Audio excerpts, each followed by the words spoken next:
Morning, live streamers.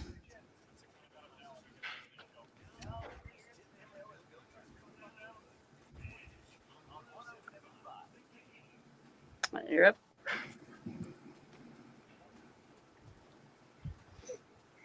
A targeting contest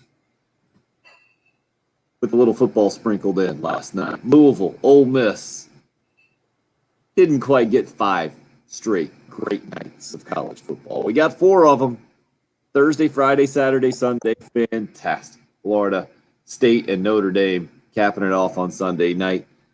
And then it was domination in the first half of Ole Miss and Louisville on the SEC side of things. And 3 targeting ejections in the second quarter alone, 4 in the first half, which kind of took over the conversation in a lot of ways last night.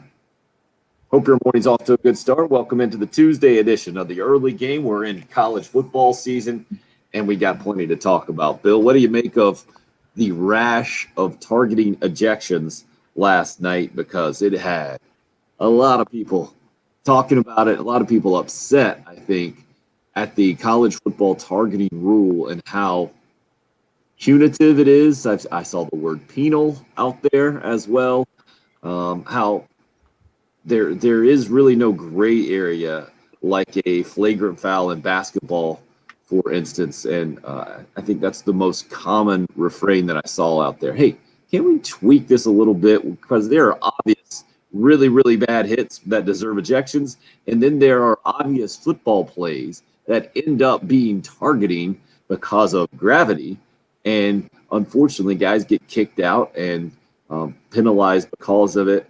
And it just seems a little extreme. Where are you at on this? Yeah, I mean, obviously the speed of the game and the things that happen, it makes it difficult at time to not be. I think there's, like you said, there's a difference between going in with intent for injury or intent of kind of a kill shot, or some things where just a guy moves slightly, or at the last second an angle changes a little bit on a player, and you end up with an unfortunate hit that's all part of football. And I don't know how you go about fixing because it can be a judgment call. And so one referee or one replay booth is going to have a different opinion or judgment as opposed to another. But I do, I guess, agree that there can't be a universal blanket rule on that, or it shouldn't be, I should say. I guess there can be because there is, but that you got to be careful with that. We'll see. I don't know. It's part of the game. It's what we've come to live with. Last night was kind of an odd game. Last night was very odd just in terms of everything. I think the more I started paying attention to it, I mean, did you look at the crowd last night? Did you ever notice that? Very sparse. I noticed that one real quick. Yeah, very sparse. I don't know, just kind of an odd game to end the weekend, and it really was not an attractive game. You and I were just talking about that before we came on air. I wouldn't have bet at halftime because it was, what was it, 26-0, I believe. It was just kind of an ugly. It wasn't a good game to watch. Just kind of an ugly game. I think even the star of the show was probably would have been Lane Kiffin, but he's out and not there. And early on, very, very early on, it looked like Louisville was completely undermanned and outmatched in that game. And Matt Corral was having a pretty good night. And then you had the storyline there of the hits. It just yucky. It was just a kind of, for what has been a great weekend, kind of a bad way to end in the Labor Day weekend. But that's all right. We'll get a little 2-day reprieve. We'll get some NFL to start on Thursday, and we'll be right back into the college season there on Friday night, and obviously a fun weekend this weekend with some really good games. So I don't know. I don't know how you go about assessing the targeting call and what can ever be done. Look, how many games were just played this weekend? Roughly 64, something in that ballpark, maybe 70-ish. Maybe a few more. I'm trying to think of games, I guess, against FCS opponents. And you only had one that really turned out the way that it was last night. Probably not something to completely overreact about. Well, I know there was a big targeting controversy in the Ohio State-Minnesota game. Right. Craig says, how did Matt Corral get up from that hit? Yeah, I put that out on Twitter last night. I don't know how his head stayed attached to his body. That one was pretty brutal. It was the classic one. I think it's why Steve Spurrier kind of always advocated that his quarterbacks went head first one of the reasons why they go head first instead of going in and giving themselves up with the traditional feet first slide, because, man, I thought 2 guys were going to get ejected for the first time in the history of football for targeting, because it looked like both Louisville players got a piece of Matt Corral's head. It was the side angle that made it look so bad. It was like Matt Corral was going down and his head was 2 feet from the ground as he was sliding, and then immediately it was on the ground because of the helmet-to-helmet contact. It was pretty ugly to see, but kudos to Matt Corral for his toughness and popping back up, and for those guys getting through that game, getting through the targeting issues. Yeah, we'll get through it. I think I'm hopeful that we'll get a tweak or 2 for the targeting rule at some point, and that guys who clearly had no intent, and when Bill, to me, it's when the offensive guy lowers his head at the end of the play, where the defense was clearly targeting a shoulder or not as high as the head, and it just ends up being helmet to helmet. To me, that's the unfortunate part of the rule now, because it's clearly going to happen. I feel like it's almost like holding. I think you could call targeting in some form probably on every single play in college football or the NFL if you really broke it down to slow motion. It just it stunk last night that it happened so frequently, and you saw 4 guys ejected there before halftime. But you're right. It was an anomaly, and overall a tremendous first weekend of college football. Hope you had a great holiday weekend. If you didn't catch us yesterday breaking down the Gamecocks 46-0 Eastern Illinois win in the season opener, we'll do that a little bit again today and take the largest themes from that ball game and move forward now that the Gamecocks are 1-0 headed to East Carolina. And what happened with Clemson over the weekend, obviously notable, and has Gamecock fans still in a good mood on a Tuesday morning, and hadn't happened in a long time where the Gamecocks win and Clemson loses. And especially that's how you start the season from a lot of people's view. I think a best case scenario in a lot of ways. 803-404-6100. Would love to hear your thoughts this morning up on the Cool Care Heating and Air text line at 508. Bill, did you see this? Oh. Good morning, Jen, Tim, Bill, and Patrick. Great day to be a Gamecock. Signed, Gamecock Larry. We need to discuss this. Yes, you should have just seen Jen. Jen was very confused. We have our favorite 87-year-old caller on the line right now to explain. Gamecock Larry, you are now texting. Is that what's going on, sir? No, I got a translator. I got somebody to do that for me. I don't know how to text. But I'll tell you what, yesterday I didn't want to talk Gamecock, because I tell you, man, I'm so glad. Oh, Dabo, he got a long face. Old Mac Brown got a long face. Old Manny got a long face. I don't think the ACC won many games playing against the major. That's around the top teams. I don't think they won too many games. But very often we can say Gamecocks 1-0, Tigers 0-1, so I'm going to enjoy it. But we're going to be okay this weekend. I'll see where we drop down 2 or 3 point favorites or 2 or 3.5 points underdogs.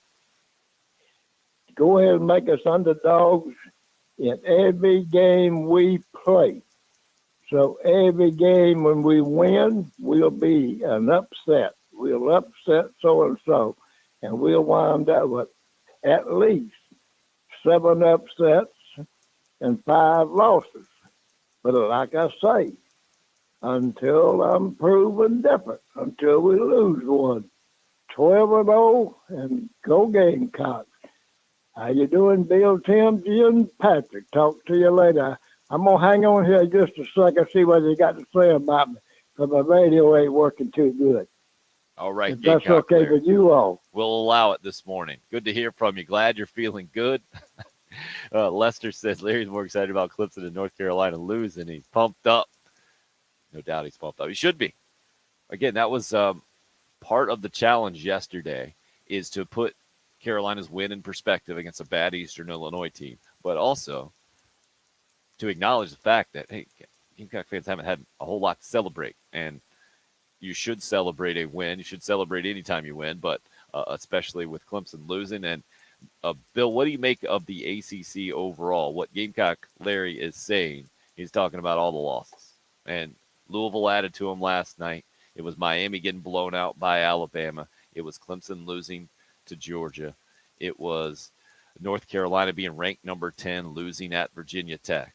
So to me, Virginia Tech's the big winner in the ACC out of week number 1. Outside of that, most other teams who didn't lose played smaller schools and had their way with them, like NC State over South Florida, Virginia, Wake Forest, Boston College, Pitt, Syracuse on that list. But then you had Georgia Tech losing to Northern Illinois, a long list of struggles, I think, from the ACC perspective. Duke losing to Charlotte as well on that list. Yeah, I mean, I don't know. It's nothing that we didn't know or didn't expect. So I don't know if it's a storyline. I mean, you're right, Virginia Tech. Virginia Tech looked very good. Clemson lost a game that was very reasonable against another top 3 team in the country, maybe higher, maybe top 2. Miami, you wanted them to be more competitive against Alabama, but I think that just more speaks to Alabama than it does to Miami. The Georgia Tech loss, maybe not for the ACC, but for Georgia Tech, as Jeff Collins continues to try and get them going, is embarrassing. Duke is Duke. I mean, look, David Cutcliffe's always a fun story, but losing to Charlotte, are we all that shocked that Duke would lose a game like that to a team named Charlotte? So it's, to me, it just is what it is. I mean, that's just the way that conference is. It's been that way. It will continue to be that way. There's nothing to it. Clemson's the flag bearer for the conference, and the rest of the teams there are what they are. And so, it is what it is. Clemson will probably run the schedule out. There's nobody there remaining that really they shouldn't be. Maybe NC State. Maybe NC State's better than we really realize. Is it this weekend that North Carolina State goes to? I'll look real quick. Is it this weekend North Carolina State goes to Mississippi State? Sure. I can't remember if that's this weekend or next weekend. So, I think you get 2 of these SEC, ACC cross games this week. I believe Pittsburgh travels down to Tennessee, and you get North Carolina State going over to Mississippi State. So, a couple chances there for the ACC to kind of redeem themselves, but not something I get too worked up about, just because that is what the conference is. We knew that. We've known that. We'll continue to know that. It just is what they are.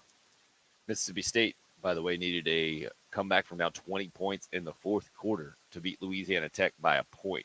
So it wasn't exactly a banner start for them. It was an embarrassing start for Vanderbilt, losing by 20 to East Tennessee State, if you're looking over on the SEC side of things.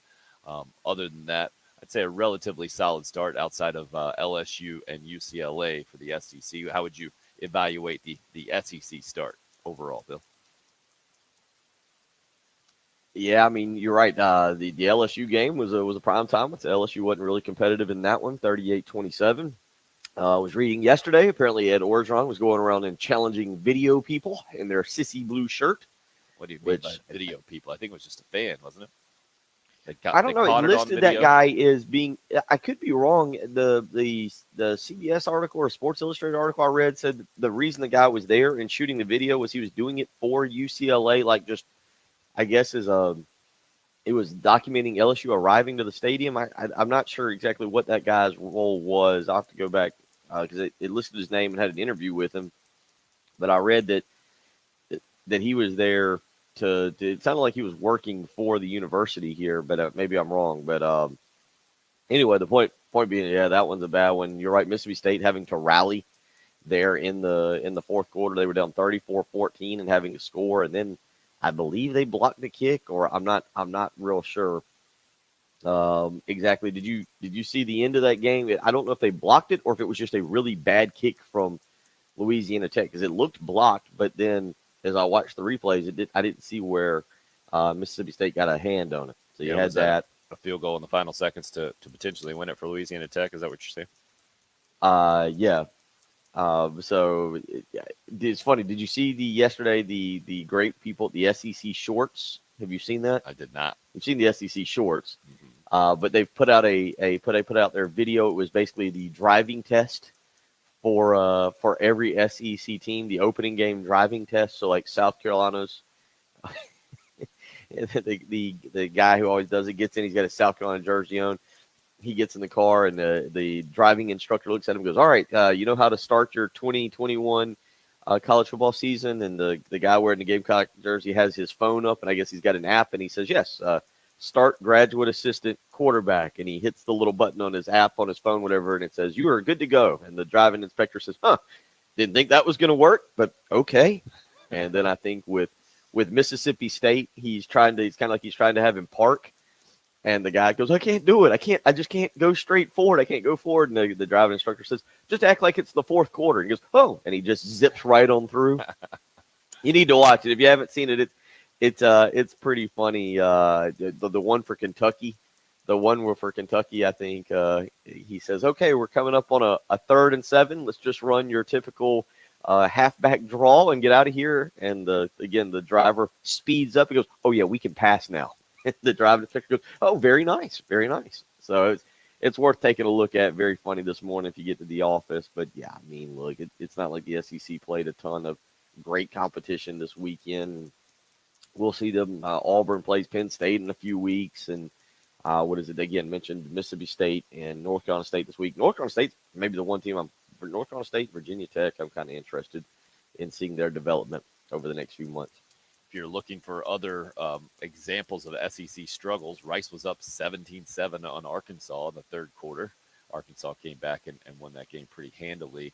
It was Louisiana Tech scoring 34 straight in that game against Mississippi State before Mississippi State came back and reeled off 21 straight, I think it was, to win the game down the stretch. Yeah, Kentucky's Will Levis throws for 367 yards against Louisiana Monroe in their 45-10 win. Missouri struggled, but got the win against Central Michigan by 10, 34-24.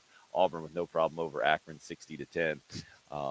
Just to clean up some scores there that makes Bill. By the way, the other funny one is again the guy's doing the driving inspection or whatever. He's sitting there, and he's got his head down, and the door opens. He goes, "All right, Vanderbilt, you're here for your seat." Wait, East Tennessee State, what are you doing here? And the guy in the place, he goes, "You know why I'm here. You guys still looking for new teams? You guys looking for some additions to the conference?"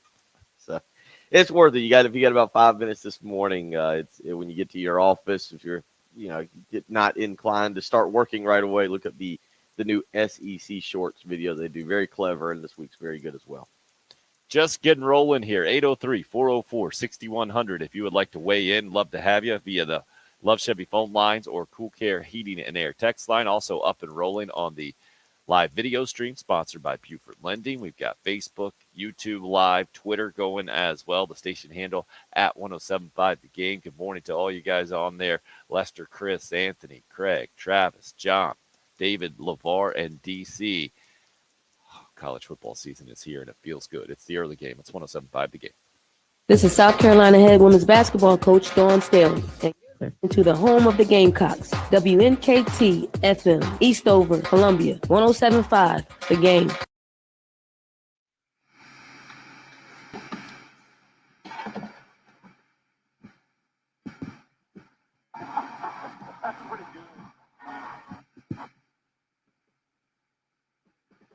Got a pretty good reflection of that TV working this morning, sir. Or a pretty good view of it, I should say. Sorry, you're on mute. There you go. Yeah, it's we're getting in that I guess that rotation there. Now it's gonna be darker a little bit longer. Mm-hmm. Oh.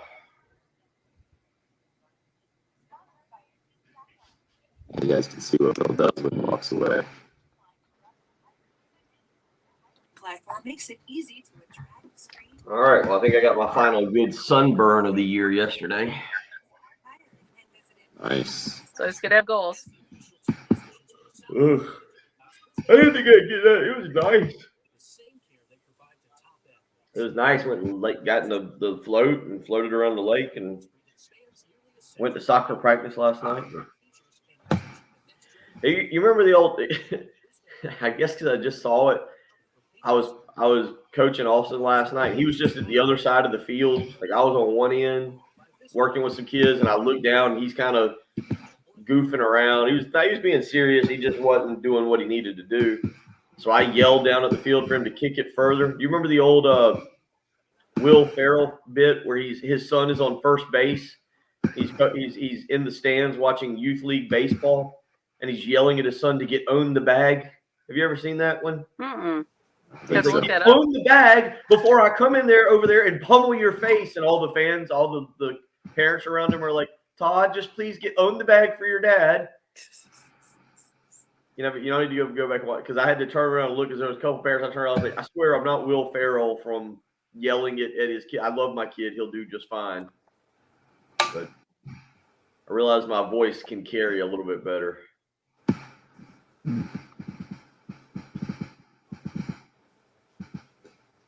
And you see old Coleman Hutzler got some good airtime last night.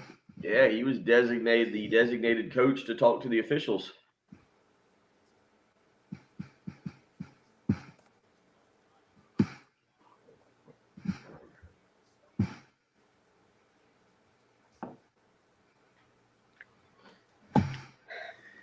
Yeah, I thought I read yesterday. I'm going back to this article.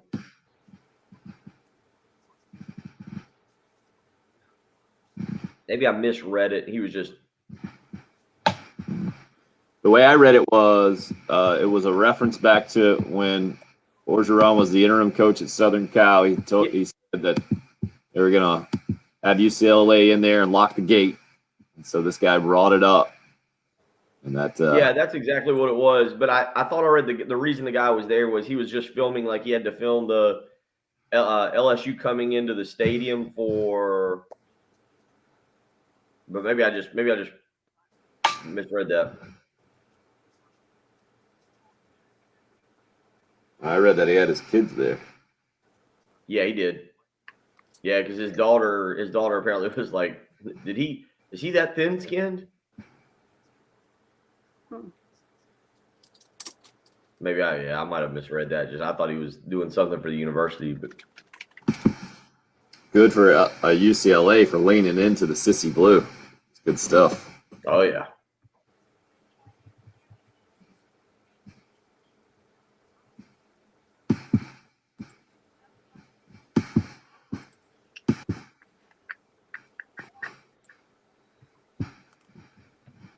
Jen, can you pull up the audio that we ran yesterday? We'll run some of it today since it was a holiday show.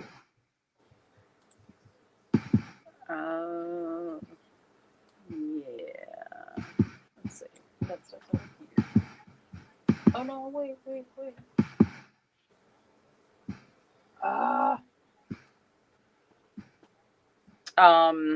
Yeah.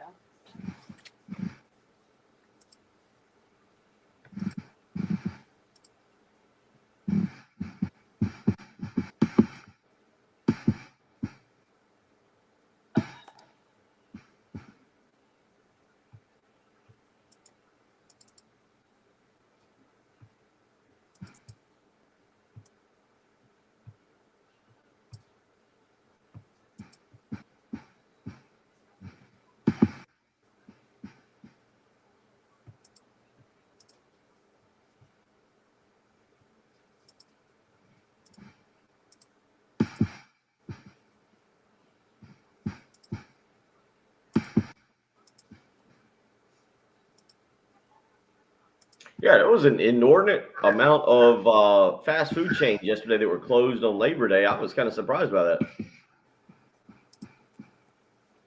All right. I have 11 through 16 right now, and I'll get the others. Thank you.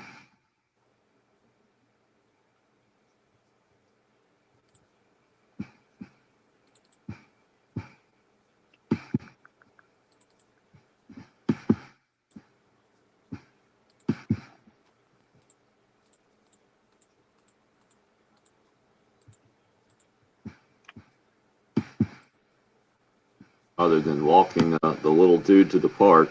I did not leave my house yesterday. But Well, I had to run up to my other office just for a minute. And I told Austin I'd get us some lunch, and so he wanted McDonald's, which was open, and about 30% of Lexington was trying to go through there. I wanted a Rush's hamburger.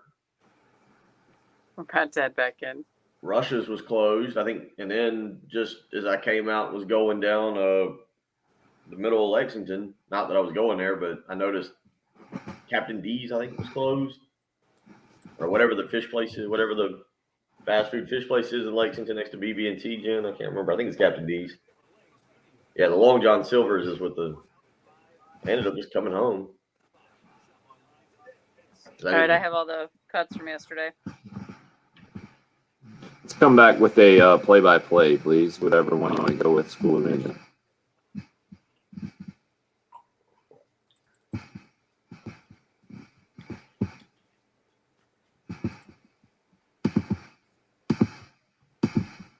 Wants to throw it. Got a man underneath right at the goal line. Can he get in? Call it. Touchdown, Carolina.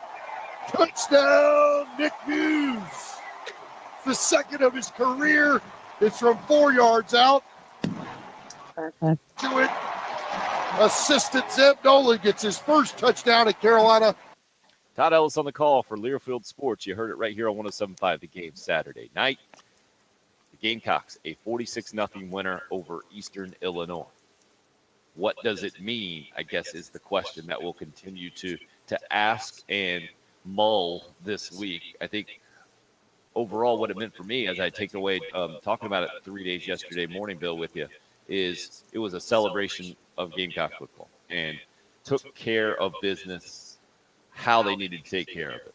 It was a dominating performance, relatively clean in that there weren't a lot of penalties or turnovers, and did it in different ways, right?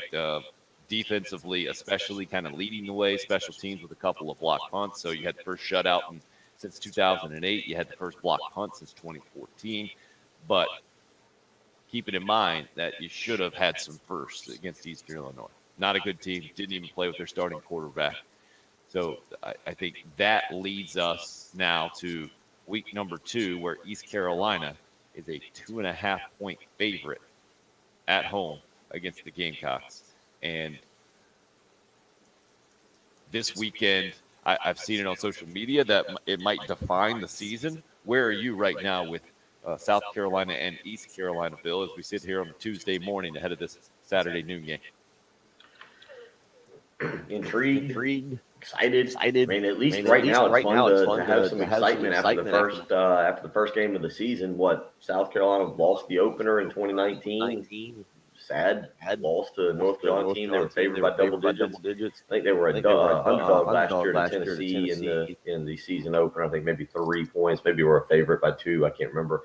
But you lose the opener there, and that, losing your opening game is just kind of crushing. It kind of, if you don't have college football playoff hopes, you at least like to hang around and have dreams. It's kind of like playing the lottery. Maybe you don't expect to win the lottery, but it's kind of fun to hold a lottery ticket for a few hours and have dreams of what may be, and buying multi-million-dollar houses and jets and boats and cars, and then the crashing reality of, I didn't win the lottery, I don't get to buy that stuff. Well, kind of nice to win your first one, because if you don't win your first one, you can't keep dreaming that it's going to be a special season. So the excitement is still there, and now it is.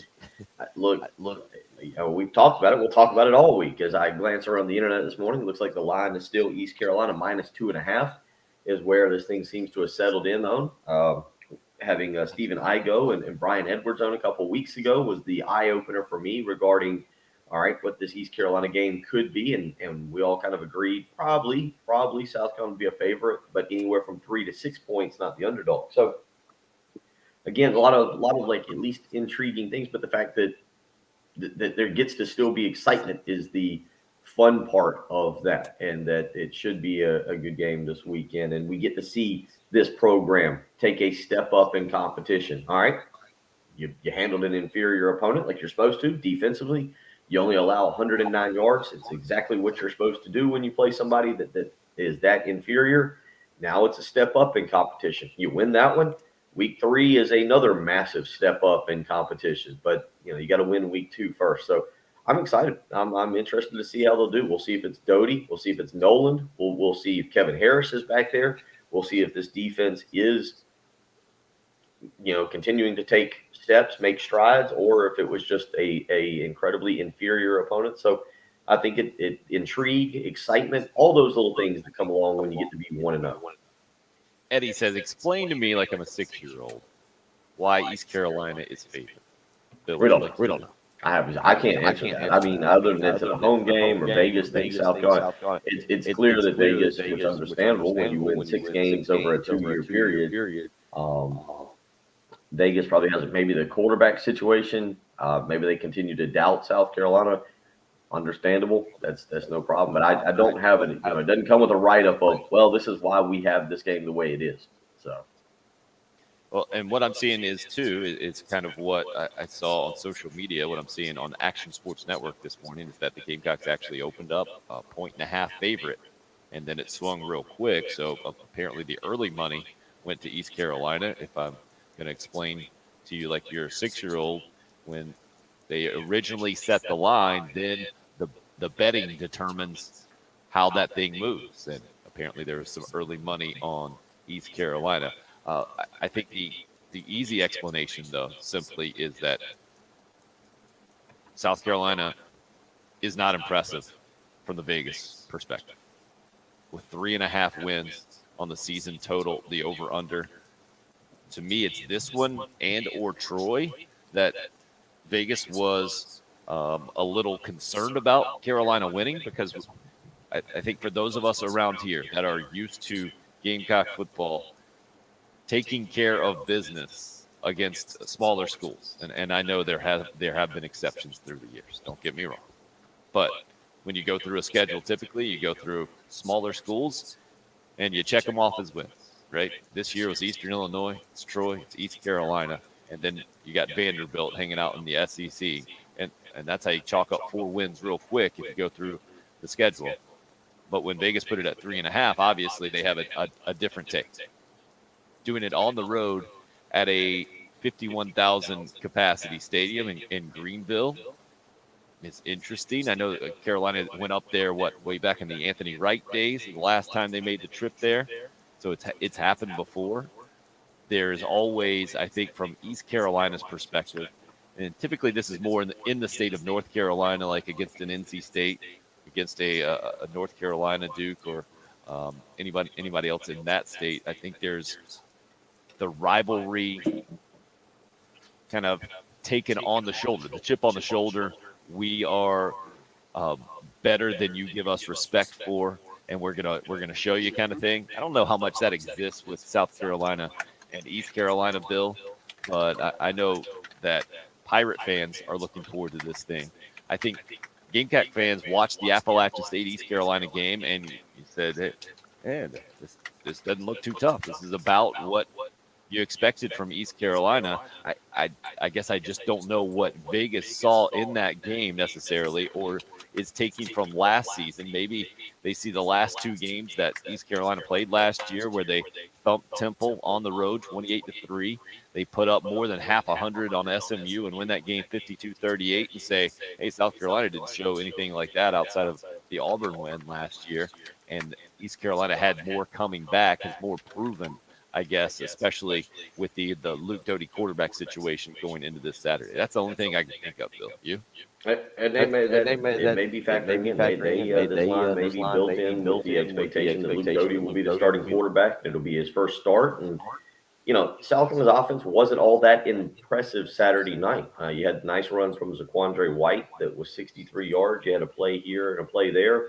But what was it, 47 carries for 257 yards? Is that the right numbers, I believe, that I have there? 47 for 257.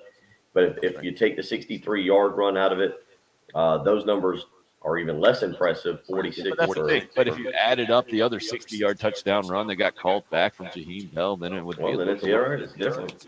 But I guess the point is that the offense still has a ways to go in terms of throwing the football and getting vertical, and then the offensive line blocking. So maybe that's what Vegas sees. Yeah, but Vegas We'll isn't find dumb out. enough. They're not dumber than we are, Bill. We knew that was going to be the game plan going in. Everybody understood that, right? It would have been the most. I think you still expected to see more success running the football. I think you still expected to see whether or not you thought that South Carolina was going to come out and air it out, and maybe I will admit, maybe I thought they might try one or two more completely downfield passes, but we'll find out. We'll find out on Saturday afternoon. I'm glad it's an early game. Get up, get the coffee going, get the breakfast going, and before you know it, it'll be noon. Probably even a good thing that the game's at noon, because you're right. Not that 51,000 seat stadium and East Carolina fans is going to be something new to South Carolina. They've played in other big time venues, but keeping those fans maybe from getting too rowdy in the tailgate might work out a little bit in South Carolina's advantage. Papa Joe says better to be the underdog, boys. That gives us extra motivation for the win, hopefully. Charles is having no fun this morning. He says point spreads and conference affiliation are irrelevant when two teams play. Okay, Charles.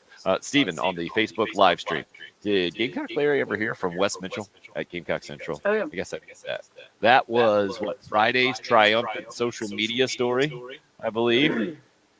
Gamecock Larry, I believe, called out Wes Mitchell on our show Friday morning, and by Friday afternoon, I think we had that whole thing wrapped up going into the holiday weekend that Gamecock Larry is officially on Gamecock Central. I should have asked him that on the air. My apologies on that, Steve. But that is confirmed. You guys with me on that timeline? Correct. All right. Yep. Great news there. And now That's good news. Gamecock Larry at 5:08 apparently has someone to translate for him via Yes, text. he has people. At 5:08 in the morning. No, That's the he has impressive people. part to me. 803-404-6100. If you have someone to do your texting for you, or you would like to do it yourself, Raphael, interesting take about the Gamecocks passing game against Eastern Illinois. We'll get to that. Let you hear a little bit of what Shane Beamer had to say about the Gamecocks 46-0 win. And then, speaking of Shane Beamer, you'll hear from him live this afternoon, 1:15, weekly press conference. Should be interesting to hear the difference maybe in between what we heard from him immediately after the game on Saturday night and now what we hear from him a few days later after he has, I almost don't even want to say it, Bill, looked at the tape. That's going to be vital. We all want to hear the old look at the tape press conference. Again, 803-404-6100 if you'd like to join. It's the early game. It's 107.5 The Game. 107.5 The Game is omnipresent and free of charge. In your car, online, on the app, and streaming on your smart speaker. 107.5 The Game. Always looking for good deals for you here on 107.5 The Game. I've got a great way that you can start to feel a lot better about your house right now. Zero Res Carpet and Air Duct Clean. Get Zero Res out to your house. I've had them out to my house. They've done a great job cleaning my carpets, cleaned an area rug for me, freshened up the tiles in the kitchen and the bathroom. Really impressed my wife with their results. The most impressive part to me is that Zero Res does it differently than anybody else. They have a patented ZR water now. The ZR for Zero Res. They crank up the pH in the water. No harsh chemicals involved. That's especially important to me and my family with three boys always rolling around on the carpets. Nothing for us to worry about at my house. Certainly a load off our shoulders. Also, no leftover soapy residue to attract dirt back into our carpets. That's why our carpets have stayed cleaner longer. Yours can as well. Check them out online at ZeroResColumbia.com. You'll see they've got a great deal for you right now. 3 rooms of carpet clean, only $119 plus a free hallway when you mention me, Tim Hill. Give Zero Res a call. Book your appointment today, 803-262-4020. Again, you can do it online at ZeroResColumbia.com. That's Zero Res. Spell it backwards or forwards. It's the right way to clean. There. From the Shepherd's Glass Traffic Center, Shepherd's Glass, the true reflection of quality. ShepherdsGlass.com. The increased humidity is going to be producing some storms in the area today, tomorrow, and on Thursday. Just a chance for those each and every day. 86 for the high today, 87 tomorrow. Overcast right now and muggy. 73 at 107.5 The Game. Sponsored by Lowe's Foods. We did it. The Buy Low at 120 Forum Drive is now a full-fledged brand spanking chicken clucking brisket rubbing veggie chopping draft pouring new Lowe's Foods. The grand opening of your local Lowe's Foods is here. Get excited. Silverados are back in stock at Herndon Chevrolet. We're ready to kick the inventory shortage to the curb with All new right. Trail Boss. Quality. There we go. Sorry about that audio. Thank you.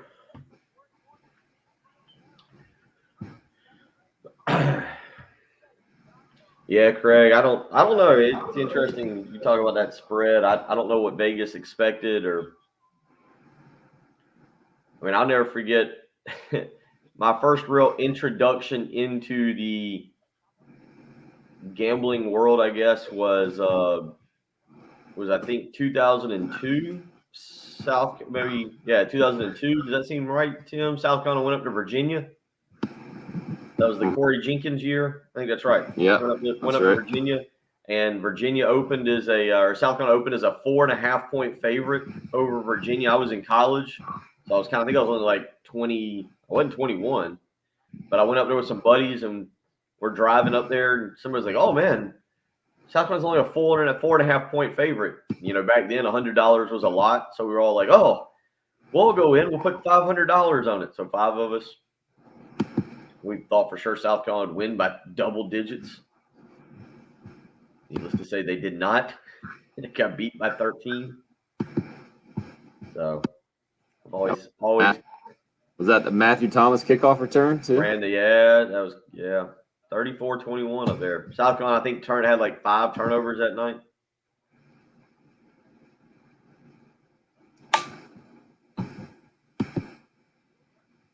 Tough loss. I think that wasn't a season opener, because I think then that's when South Carolina came back the next week and played Georgia. They were 1-1, came back and played Georgia, and that was when you had the David Pollock strip sack of Corey Jenkins in the end zone.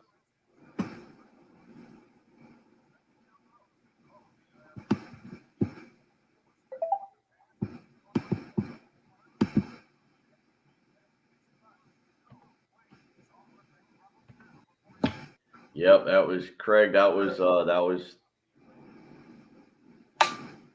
2000. I was a college, so that was my 3rd freshman year, I guess, essentially. You're on mute, so whatever snarky comment you had just did not go well. Actually, I saw your face, though. You said something, and you had the most smug look about your snarky comment. You were very proud. So go ahead and repeat what that was. I just repeated what you said. I said 3rd freshman year. Yeah. You know what? You're a perfectionist. You keep going until you get it right. Is that it? Yes, let's Trying just to go help with you out that. There was nothing more humbling than driving back across the Gervais Street Bridge after the end of my second freshman year, thinking, you know, I'm 2 years into this college thing, and I don't think I'm any closer to graduating than the day that I drove onto this campus for my very first class. I think my father is going to be thrilled with me. Yeah, I'm thinking, gosh, another tuition bill, Dad. Look what you paid for. I still wake up in the middle of the night wondering if I graduated college. You know, there are those dreams that, you know, you have, like, I haven't been to class all semester and the final is in 2 days, and, you know, yeah. Oh, yeah. Yeah. Yeah, I used to have one. I haven't had it in a while, where I have a paper due, and I haven't done it, or I haven't started running to the class to turn it in yet. Oh, nice.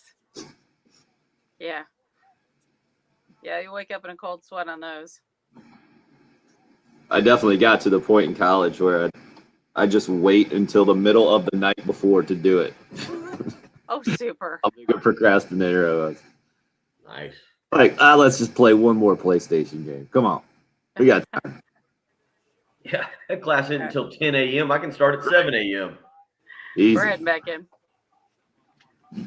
Let's play Beamer number 12, please. Okay. Thank you.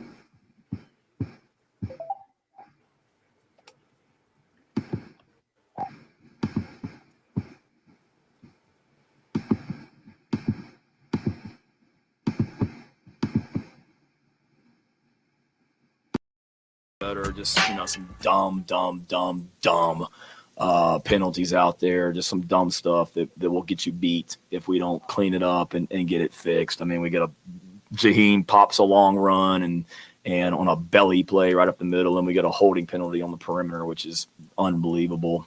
Get an interception. We got a defensive back that lines up all sides. I mean, we put a big point of emphasis on playing smart football and not beating ourselves. We got to do a better job with that. Had some dumb penalties, the late hit on the punt, and then the blindside block on the punt return. We got to be better about that. That's going to get us beat. But we'll worry about all that tomorrow. We're going to enjoy the hell out of this win tonight and let our players have a great time. We'll come in tomorrow, correct? We got a big challenge next week in Greenville, and can't wait to get busy on that. Shane Beamer, after the 46-0 win against Eastern Illinois, play that one again for you, Bill, because I feel like that's more of what we're going to hear from Shane Beamer today. And the farther away you get from a notable win and career game number one as a head coach, I think the easier it is to remove the emotion, get to the X's and O's and the execution part of it. And I'm sure that's what Gamecock players have already heard, and they're going to continue to hear this week. And will be interesting to hear what Shane Beamer has to say more this afternoon at 1:15 when he does his weekly press conference ahead of this East Carolina game. A couple of you weighing in on the Cool Care Heating and Air text line. Wanted to get to those comments. Tyson says, our offensive line needs work. The stat line is lackluster with it being Eastern Illinois. I was hoping for a ton of explosive plays just due to the talent difference, but we only received a handful of those due to our line play. I leave that game, Tyson says, being more concerned than excited. Raphael adds, I was disappointed with the Kerryon Joyner's performance last Saturday. Should have been his coming out party. Bill, Joyner was the one player that I mentioned going into the game I was most interested in seeing. And what I saw was what I have seen in years past. Now, the question is, how much of that was kind of by design and how much of that was simply a matter of not being able to make plays? To me, they threw him the ball several times. He didn't make plays. And South Carolina is going to need wide receivers to make plays for them to win a game like even East Carolina, but especially to win some games in the SEC. So I guess I can understand what Tyson is saying. I don't think most Gamecock fans are with him. I think most of them are the other way. Leaving that game more concerned, Tyson says, than excited. I think most Gamecock fans went the other way around because of defense number one, special teams number two, and then you had your starting quarterback who was recently a graduate assistant. I think play solidly is the best way to put that. I mean, he did have 4 touchdown passes. You got to give Zeb Nolan some credit there. I guess the main difference in how you left that game was maybe how much credit you gave Eastern Illinois going in, Bill. What do you think? Well, are you talking? I feel like there was several different things. You brought up the offensive line, the Kerryon Joyner, the offense as a whole. We'll see. I didn't have high expectations for Kerryon Joyner going in. I was interested to see what he looked like, but given that we haven't seen production just yet, maybe I kind of withheld opinion on what he would look like. The offensive line initially was, to me, a disappointment, but as I mentioned yesterday, if you go back and you watch, and what I did, Eastern Illinois basically played 11 guys within 9 yards of the line of scrimmage. Now, everybody's going to do this to South Carolina until they prove they can throw a downfield pass. And until South Carolina shows they can throw it vertically. This is exactly what everybody's going to do. But Eastern Illinois basically played 11 guys within 9 yards and fired downhill all night. South Carolina's going to have to show a downfield passing game. You're going to have to hit Jalen Brooks or Amorion Brown or Josh Van down the field to back up safeties to make guys respect play action passes. So we'll hear more about that today. I assume from Shane Beamer as this team gears up for a step up in competition and Shane Beamer's first road trip as a South Carolina coach. And another reason to be maybe more excited than pessimistic after game number one. The news yesterday for a lot of programs around the country about guys that are out for the season. Gamecock football getting out of game number one without a significant injury at all, completely healthy from that standpoint going into week number 2. We're headed into hour number 2 here on the early game.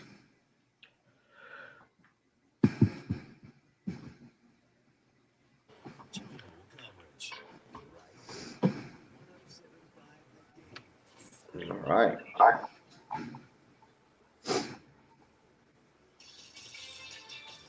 Let's get a little more coffee. Continue to get the energy going. Yep, looks like a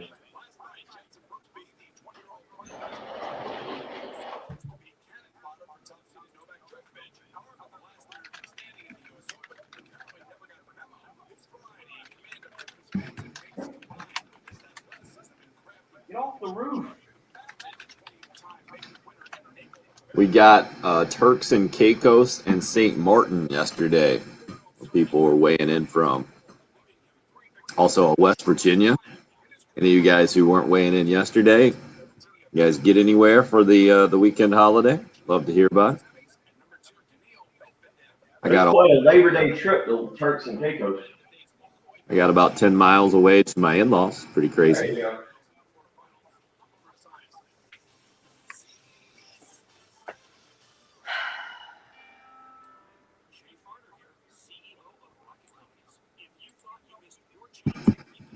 Jen continues to take constant trips to Frustrationville, it sounds like.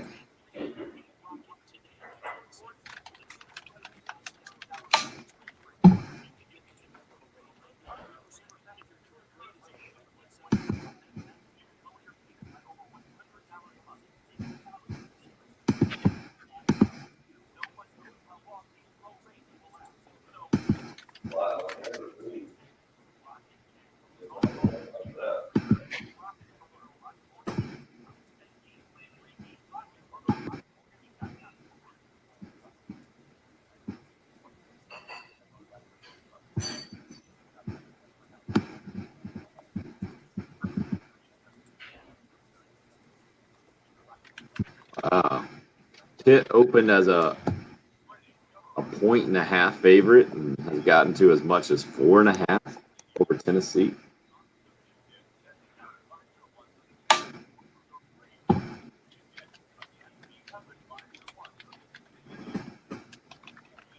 Oregon and Ohio State. And then look at the notable games this week. Not quite as good as we had in week 1. Oregon, Ohio State is at noon, the big Fox kickoff. Is it really? Yep, you're right. Noon I game. assume that's Ohio State.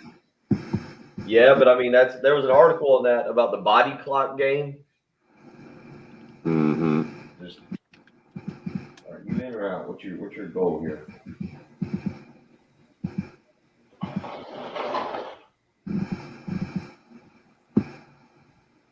All right, watch out.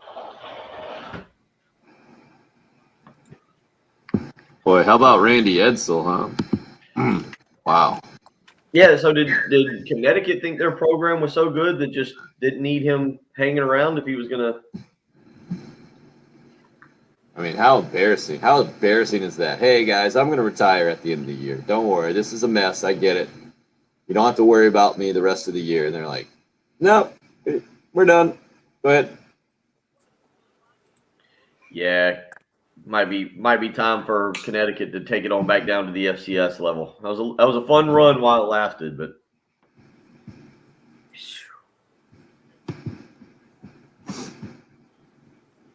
Got A&M Colorado. At least it's name brands there. A&M up to a 17-point favorite on the road.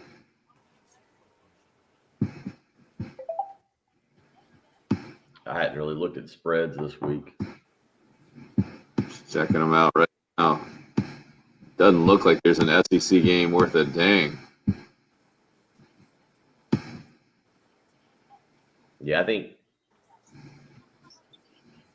Texas and Arkansas looks like it'll be the best you can get right now.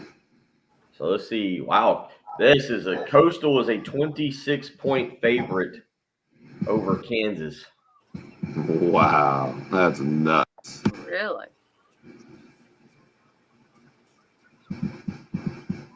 That is something. Yeah, those crossover games, Arkansas, Texas, Mississippi State, NC State might be the best you can get. Huh? I mean, you got Pittsburgh, Tennessee is at noon. At least you can kind of give you a little bit better idea about Josh Heupel in Tennessee. I Right. like Pittsburgh. Then Missouri, Kentucky's the night game. Yeah, that's your That's your marquee game in the conference. That's where week 2 is.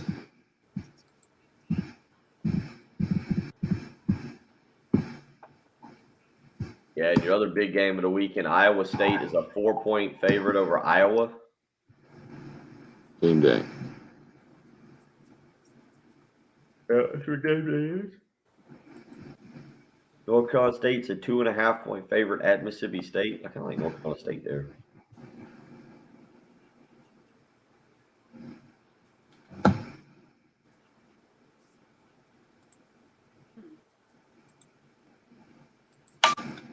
Colorado State is a touchdown favorite over Vanderbilt. Oh boy.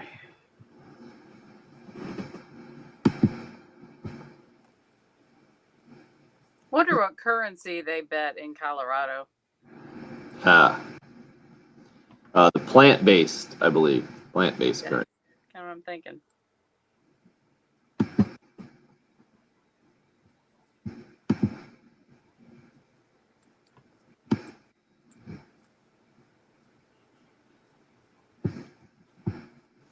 Jim, we're going to have Perry on with us at 7:30. Mm-hmm. Hang out the back half hour like you did last week. Yep. So I figured it made sense to have your lives at 10 and 20. Yeah. Yep. And those are both Bill this hour, is that right? Yeah. Yeah. And, oh, God. I see that you wrote there 7:30 Perry. I just thought that was some kind of misprint Oh, sorry. or a lie. Like, yeah. I bet Bill knows what that means. That's what I was thinking in my head the first time I saw it. I was trying to pretend, I actually do my job. So, Weird.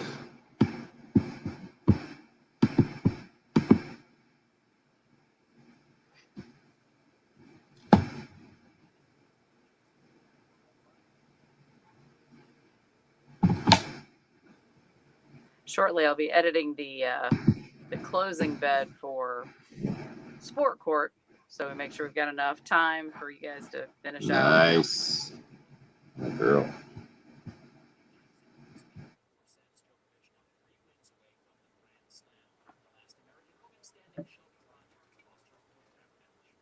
Was Patrick was coming back today? Is that what I understood? Yeah. Yeah, driving back today, I think. So not on the show today. Yeah. I wouldn't be surprised if he's out tomorrow as well. That's a haul, man. Yeah, it's not. I mean, depends on when you leave.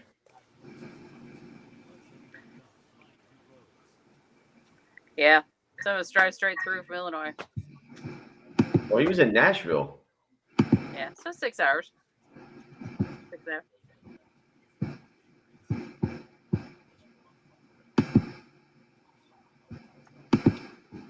Let's go with Jordan. Can we go with the Jordan Birch touchdown here, the pick six?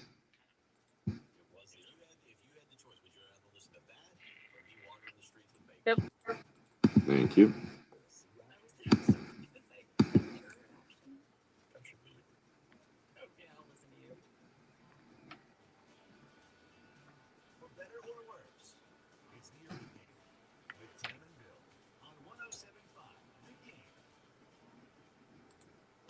Carolina. Kuchenik throws it outside. It's picked off. It's Birch. Birch inside the 50. Open it up, big man. At the 20, 15, 10. Jordan Birch, are you kidding me? Touchdown, Carolina. Touchdown, Jordan Birch. Big man running.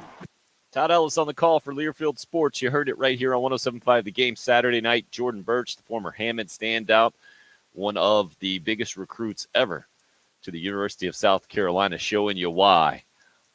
It was the amazing transition from interception to looking like a wide, maybe the biggest wide receiver of all time, getting up to 20 miles per hour. I think the Gamecock football social media team put out on that pick six in the fourth quarter to solidify the 46-0 Carolina win against Eastern Illinois in the season opener. Welcome into hour number 2. Hope your Tuesday morning's off to a good start. Hope you had a great Labor Day weekend. Didn't end great last night, Bill, from a college football perspective, targeting kind of marred the Louisville and Ole Miss game. 3 in the second quarter alone, 4 in the first half, targeting ejections. I'm talking about Ole Miss, no problem with Louisville. Louisville couldn't run the football. And Ole Miss's defense, how about a shutout in the first half? They did end up giving up 24 points in the second half, and Scott Satterfield and company made an adjustment, but 43-24 the final score. The ACC, I think I saw 0 for 4 or 5 in notable matchups over the weekend. Rough start for the ACC. Gamecock Larry was pointing that out in hour number 1, and Bill, I think your take was, yeah, that's kind of what the ACC has always been. What is your point? I believe is that where you were coming from on that one, Bill? Yeah, I mean, I'm not trying to knock the ACC or put them down. I just said, okay, that was the expectation. Maybe you didn't expect Georgia Tech to lose to Northern Illinois this weekend. I mean, I did think North Carolina would beat Virginia Tech, but maybe Virginia Tech's better than we realized. Maybe Justin Fuente has finally got the recipe going up there, and they're going to be just fine. So we'll see. Long season ahead of us. That's the fun thing. That's the fun thing after Labor Day, right? You wait 9 months, the season ends, and then you wait 9 months. There's the build-up. There's the signing days, the spring games, spring practices, spring games. There's talking season. And then the first week, we all rush and jump to conclusions and just come up with hot takes. Nothing but hot takes on Monday, Tuesday, and Wednesday after the opening weekend of college football. Just new Heisman winners, guys that were Heisman contenders that are no longer involved, teams that were expected to be good that we now think barely have a chance to ever win a football game again. Coaches that were darlings of the media during the summer are now guys who are bums who probably should be regulated to coaching football in Europe. Things like that. So yeah, I think it's entertaining, but I'm glad it's here. Certainly a tough weekend for the ACC, but look, we were kind of talking about it off air. We were talking about the schedule for this weekend, and last weekend was. I might not have gone into the weekend with the realization of how good last weekend was when you talk about some of the matchups we were getting. Texas, Louisiana, Miami, Alabama, Clemson, Georgia obviously was the headliner, but just some of the other pretty good games that we were getting, Wisconsin and Penn State, Iowa and Indiana, some of the ranked games. You and I were kind of talking about it off air. Nationally this coming weekend, you got a couple that, all right, look, BYU, Utah, late at night, 10:15. That'll be the one we go to bed to, or at least maybe most people have had enough of college football that day and won't stay up for that one. But Texas, Arkansas, I think you mentioned it, the premier SEC game this weekend, Missouri and Kentucky. I'm not sure that's something we would have said 5 years ago, but that'll be the premier one is Alabama and Georgia basically get weekends off essentially. But you do have some intriguing SEC, ACC games this weekend that gives the ACC a chance to kind of bounce back. Pittsburgh traveling down to Tennessee. They're a 3.5-point favorite going into Neyland Stadium, and there's a chance for us to see a little bit more about Josh Heupel, Dave Dorn, and North Carolina State going out to Mississippi State this weekend. So you get another interesting one there. Illinois going down to take on Virginia, I believe, in Charlottesville. Brett Bielema following up the great win against Nebraska by losing to Texas San Antonio at home this past weekend. But what are you smiling about there? Didn't even see that. Oh, man. I mean, that's got to make Nebraska fans even more grizzled, I feel like. But your point about week number 1, yeah, we totally got spoiled, right? 5 straight nights, and 4 of them were fantastic. Thursday, Friday, Saturday, and Sunday nights, tremendous. Then last night, the targeting stuff, it got ugly real quick. I guess if you're one of those socially media outrage people, maybe you enjoyed it last night. You can get up on the high horse and start. I saw it was David Pollock. He was tweeting in all caps last night about changing the targeting rule and the whole thing. Okay. All right. It was a great start to college football in week number 1 for sure. Now, the question is, how much do you take out of that, right? And we're to the Cool Care Heating and Air text line where Nick says, good morning, guys. I left Saturday's Gamecock game feeling like Ricky Bobby. I'm the best there is, just a big old hairy winning machine. But I quickly came back to realize it was Eastern Illinois, and our SEC schedule looks a lot tougher after the games I watched. I guess I'm a little confused. Maybe with Georgia, I get it, but I think you knew Georgia was going to be really good. where do you think Nick's coming from on the SEC schedule looks tougher, Bill, from games he watched? Because I see obviously embarrassing from Vanderbilt losing by 20 to East Tennessee State.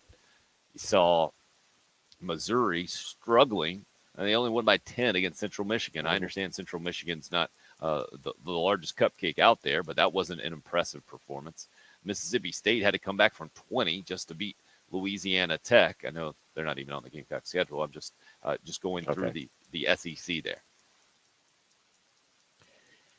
You know, the only thing that might have changed your opinion, again, it's week 1. The only thing that might have changed your opinion of the South Carolina schedule was seeing Auburn put up 60 on Akron. Bo Nix actually looking pretty good. If you didn't get to tune in yesterday, you had to me it was one of the more interesting was I believe a grizzled Patrick Perrette who didn't want to give anybody awards, was unhappy with Sean Clifford in Penn State. So many week 1 losers out there. Just losers all over the place. yeah, he was Patrick was ready for hot takes yesterday on just how everybody just disappointed him in week 1. But that might have been I would say maybe that was the only game that changed your opinion. Maybe if you Thursday night, if you watched the first part of Tennessee and Bowling Green and you saw Tennessee get off to the hot start, maybe you said, oh, that Tennessee game is going to be a little bit more difficult than we initially thought. I don't know. Tennessee really didn't look good the remainder of the game. But I don't know. I don't know if there was anything this weekend that you saw from teams on South Carolina schedule where you went, oh, okay, that completely changes my opinion of that particular opponent. Again, the only one to me might have been Auburn, just because, not that we thought Auburn would lose that game, but because they go out and they put up 60. The offense looks very good. They were up 37-0 at halftime and just cruising right along. Tank Bigsby, 13 carries for 119 yards. Bo Nix was 20 of 22 for 275 and 3 touchdowns. But again, it was Akron. It wasn't something to get too fired up about. But that might have been the only thing that made you say, oh, that game against Auburn late in the season could be a little bit different. Interested in hearing more of your thoughts after week 1 of college football at large, especially as it pertains to Gamecock football. Gonna hear from former Gamecock quarterback Perry Orth. He's going to join us in the back half of this hour from 7:30 until 8. If you'd like to join, 803-404-6100 is the number. You can call or text. It's the early game on 107.5 The Game.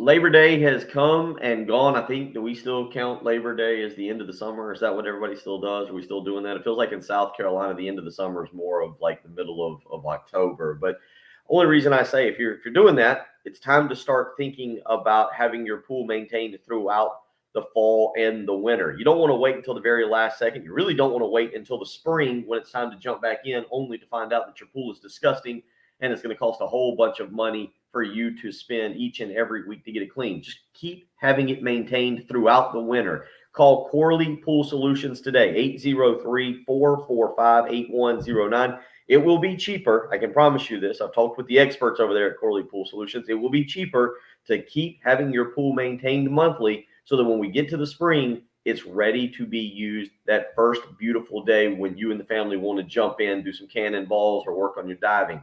803-445-8109. Flat rate pricing, including all the chemicals. And again, it's a lot cheaper to use Corley Pool Solutions than it is for you to go to the pool store and not know what exactly you need or how many type of chemicals you might need to keep it clean. Use a professional, someone who's been in business for over 20 years with an easy turnkey flat rate service that always provides quality services for you. 803-445-8109.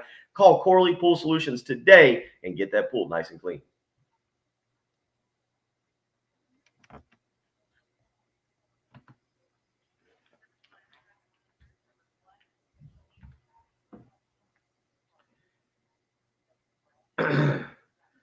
All right, we got a cat here in the house, and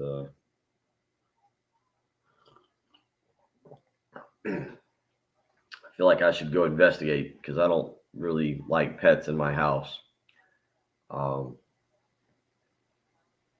There's a reason I've gone without having a pet. we prefer the no pets. Maybe a fish one day, but dogs and cats we don't need here. So let me go see if I can locate this cat. Neighbor's cat that I left in. Lauren's cat. Good view there. You got a lot better.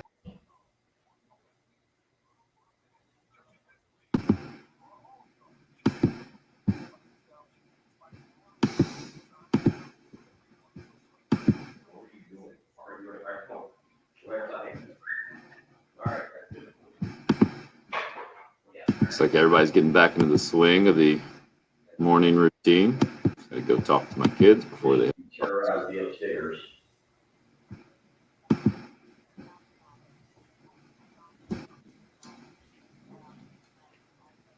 All right.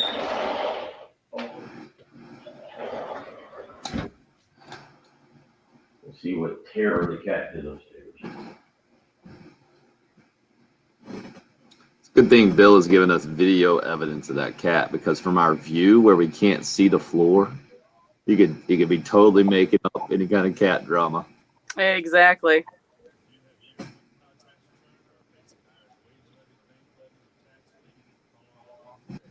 It would explain a lot if there wasn't a cat and he was just kind of talking to himself and making Right, things the up. imaginary cat. That's right.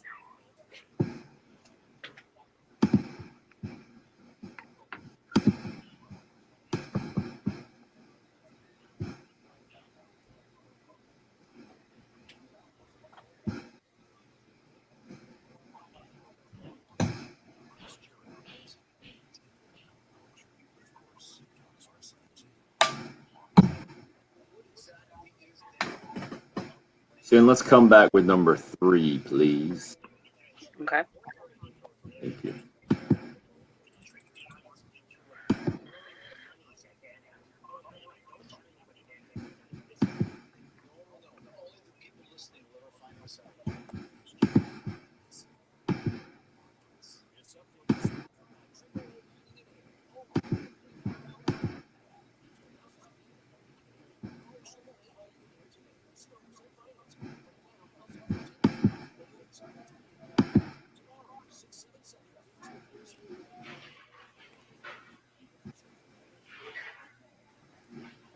All righty.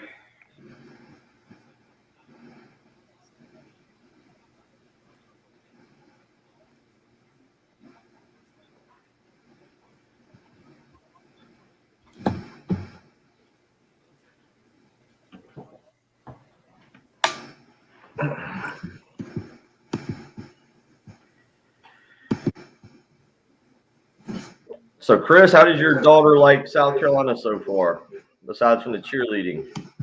I think I drove through campus the other day. It's amazing. And I mean, I graduated 16 years ago, 2005. It really is amazing how much they're changing campus with dorms and things they're building. Where was I the other day? And they've torn something down. Tim, I don't know when the last time you were able to kind of drive around campus was, just kind of look and see some of the updates they've done. There was somewhere that I was at the other day and they've torn something. I think it's where the old Sandy's was or something like that. Right. Maybe in that area. Yeah. Main Street.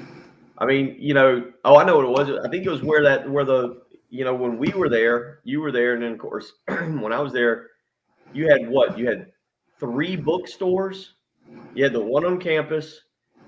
We're about to head back in. The one right down from Sandy's. And then you had the third one that was where those towers are now. Right. And now you basically got, I think, one bookstore. I don't even know if you have I guess the only bookstore is actually at the Russell House. Yeah, say there. Trent went to get a book at the Russell House in the basement. Uh-huh.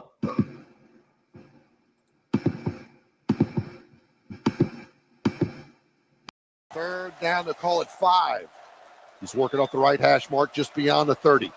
In the pocket, looking left side under pressure and drop. Sack on the play. Brad Johnson. Brad Johnson. He's been put all over the field the last couple of years, and now he might be in his spot at the linebacker position. Blitz right up the middle. 5. And in the face of Kutrenic, who's already thrown a pick, did not give the football up. Todd Ellis and Tommy Suggs on the call for the Learfield Sports broadcast that you heard right here on 107.5 The Game. Saturday night, 46-0 over Eastern Illinois is how the Shane Beamer era starts. Hear more from Beamer today, 1:15, his weekly press conference. Bill, I think the defense, the most impressive part of South Carolina's performance, maybe throw in a couple of punt blocks in there as well. When you had the first shutout since 2008, first punt block since 2014, plenty to be optimistic about, I think, moving forward. And after the game, Shane Beamer says when you score on defense and you block some punts, you're usually going to win the game. And that's exactly what happened. But South Carolina was supposed to win the game, and they were supposed to do it handily, and they did. But when you look at the stats, especially defensively, you allow just a little bit more than 100 yards. Granted, you did it against not even the first string quarterback from Eastern Illinois. I thought it was near ideal from Shane Beamer's perspective in that you win the game comfortably. You still have plenty to teach around and teach from moving forward. And now I think my theory, and I think I don't know how you look at it any differently in that 2021 schedule, it sets up about as ideal as possible, that is, for a first-year coaching staff, in that you get one of the worst teams in college football for game number one. Then you step up immediately to I don't know, I'm not going much more than decent. I think East Carolina is a decent group of 5 program right now before you head into SEC play. Is that where your head's at right now, Bill? Well, I don't know. Won't haggle over what we define East Carolina as right now. They did not look very good against Appalachian State, and that's a team that's kind of been up and down, trying to find themselves under Mike Houston. And I think Mike Houston's a good coach and probably is the right guy for that job. But in terms of how good is East Carolina right now, it's hard to say. What I do completely agree with you on is it's a good step up in competition. It's a game South Carolina should win. That doesn't mean that they will win. They've got to go out and do a lot of things correctly. But you look at East Carolina in last year, in the COVID year, 3-5. But as you mentioned, I think they won their last 2 games. They beat Temple 28-3, beat SMU 52-38. So they really got that offense cranked up and humming there at the very end of last year. You go back to 2019, and that was a 4-8 program. Again, that year, one of their 4 wins. Well, their 4 wins came against Gardner-Webb, William and Mary, Old Dominion, and UConn, who basically should be an FCS program and maybe lower right now. So if you go back to 2019, none of the 4 wins were all that impressive either. So this is a program that, look, it is interesting. Tim, you'll agree with me. A lot of older Gamecock fans will. There's a relationship between East Carolina and South Carolina. I guess because growing up, South Carolina was better than East Carolina. When you would get that non-conference game in the 80s and the 90s, that was one of the lucky games I would get to go to. And then the tables got turned, right? Mm-hmm. Scott Harley came in here, I think, in 95 and ran for 1,002 yards, and East Carolina got pretty good. Then you had the Jeff Blake era, and they started producing some really good teams. South Carolina was kind of able to flip that, starting with the Spurrier era, and start winning those games again and beating East Carolina. But it's a program that South Carolina, now that I say this, we'll see if I can look real quick and just see what the overall record is between these 2 teams. I feel like they've played a fair amount of games, more so than I probably realized throughout their history, because it felt like these 2 have constantly been on the schedule. And so there's some familiarity there between these 2 teams, and it'll be kind of interesting to see how South Carolina handles this game on Saturday afternoon. And in a lot of ways, I feel like this game is how a lot of SEC teams on the other side of it feel like South Carolina is on their schedule, where this game means a lot more to East Carolina fans than it does to South Carolina fans. I feel like that is the case a lot of times with South Carolina fans against a Tennessee or a Georgia or a Florida, where Florida fans don't pay too much attention to it necessarily. And then if South Carolina can get a win, it's something, a bit of a feather in the cap, having come to the conference back in 92 and knowing what those programs have been. And East Carolina has that mentality. But I think especially now, you mentioned Mike Houston coming in and trying to get this program back on track.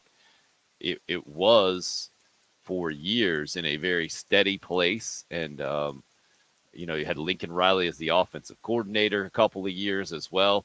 I mean, they've had some good years within the last decade, but the last 5 years or so, Scotty Montgomery came in and just was a really promising prospect as a head coach, and it didn't fit. It didn't work, and the East Carolina program kind of bottomed out a couple of years ago. Mike Houston seems to be building it back. And I know you refer back to your interview that you did with a guy who covers East Carolina day in and day out, and Stephen Igo, about how the roster has kind of flipped, and Mike Houston has got East Carolina looking much more like a respectable FBS college football team, and done it mainly along the lines, even though they're still a little bit young, especially on the defensive line. Well, that's what you need as a test for South Carolina, I think, exactly in week number 2 for Shane Beamer and company. Now, maybe you would prefer to do it at home as opposed to on the road, and you would have liked to have Luke Doty play in game number 1, maybe see a few more big plays from those wide receivers. I get it.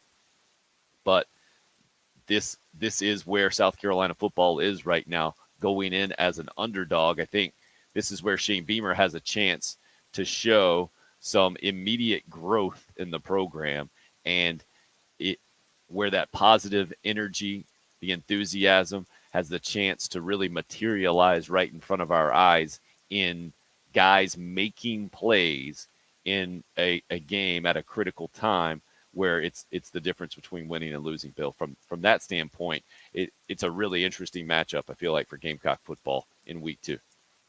It's perfect for Gamecock. Look, this is where South Carolina football is. There's no need to sugarcoat it. This is a big game. It's one that, you're right, South Carolina should be better than East Carolina. Will Muschamp, I was just kind of going back through this. South Carolina has won, I think, 5 of the last 6 in this series, dating back to 1997.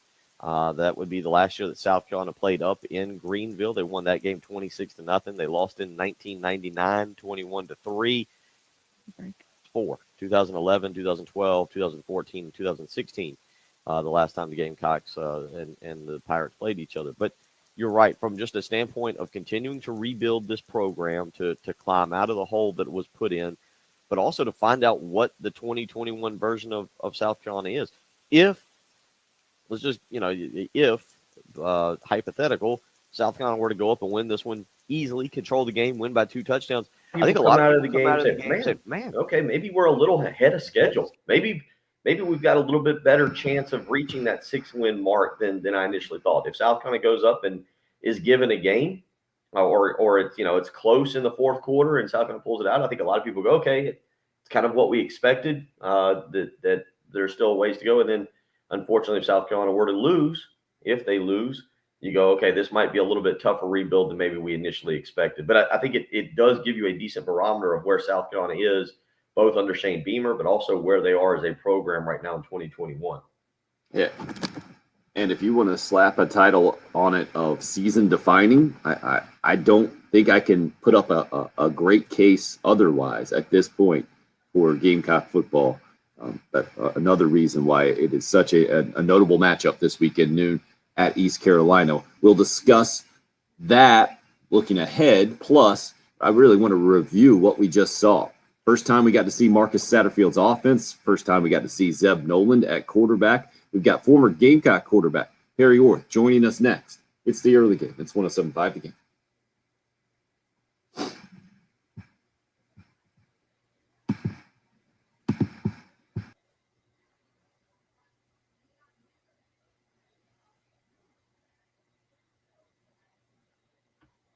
Oh, it can be difficult carrying this program sometimes, load them on my back, carry them around, really become the star of the show. That's why sometimes you gotta have your back work done a little bit. And I tell you what, Casey Chiropractic Center, they've been serving the Midlands since 1962. And I'm telling you what, that's exactly who I need to go to when the show gets a little stressful.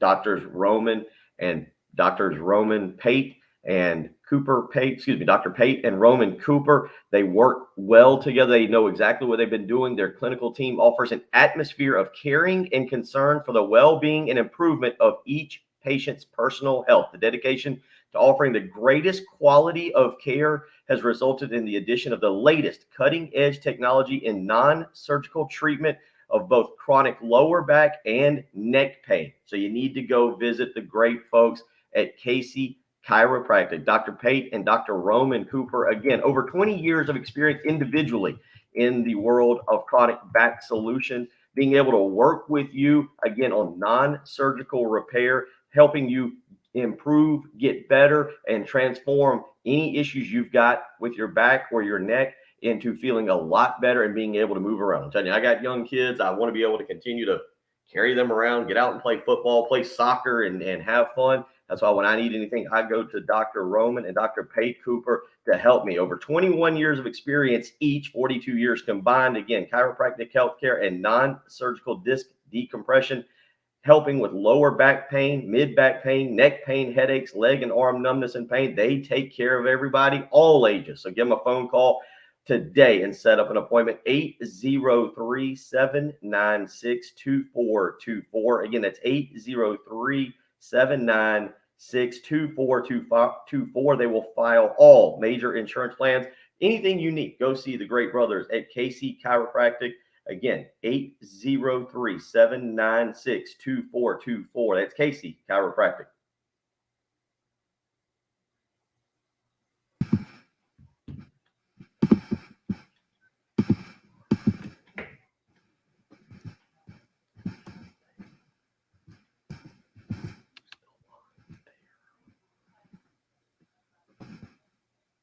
Said 796-2424, right? 803-796-2424. Yeah. Right. I got it in the graphic. Yeah, I heard that too, Chris. Heard that too. What? Hold on, I'll come back to it. Carry the show, huh? Yeah. Well, you got to.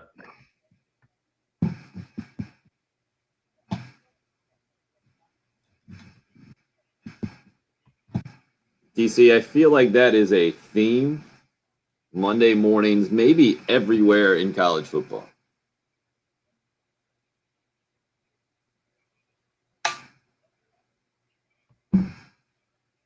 Again, no sacks on Nolan. It was the one blitz that got through on Jason Brown where he fumbled. I think the only sack stat they got down.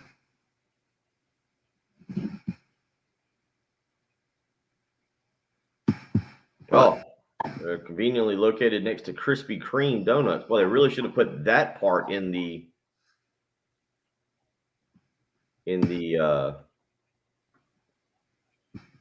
script that I just read.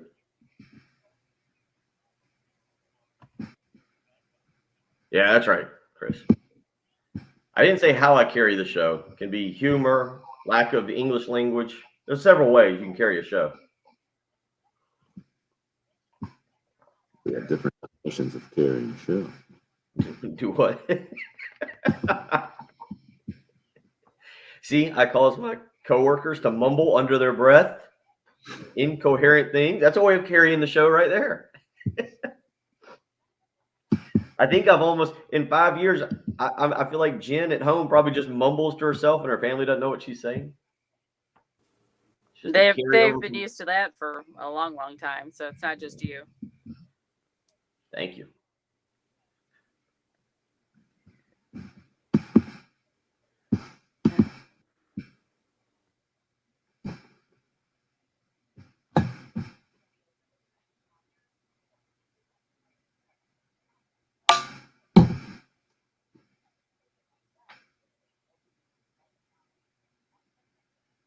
Let's see if I got Perry's graphic here.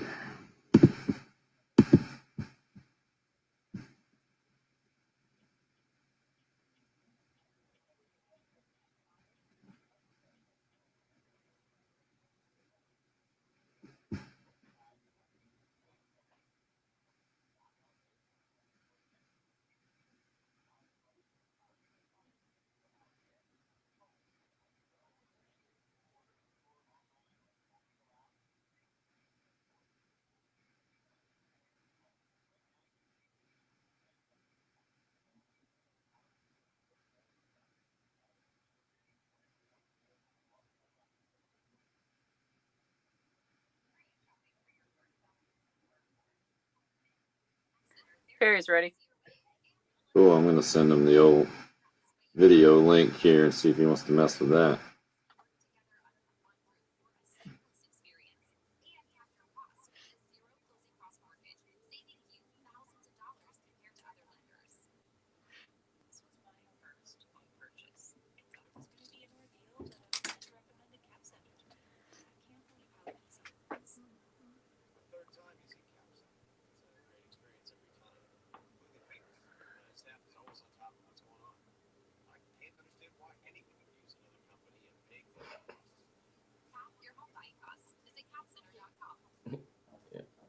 Just needs some more stickum on his gloves. He's only dropped 2, hadn't he? Or 2 long passes. I think he's had a few more. He needs to catch one. He needs to catch one. I think everything would change. But I don't think you send him deep on his first pass play. You got to get him a couple easy ones. We're coming back in.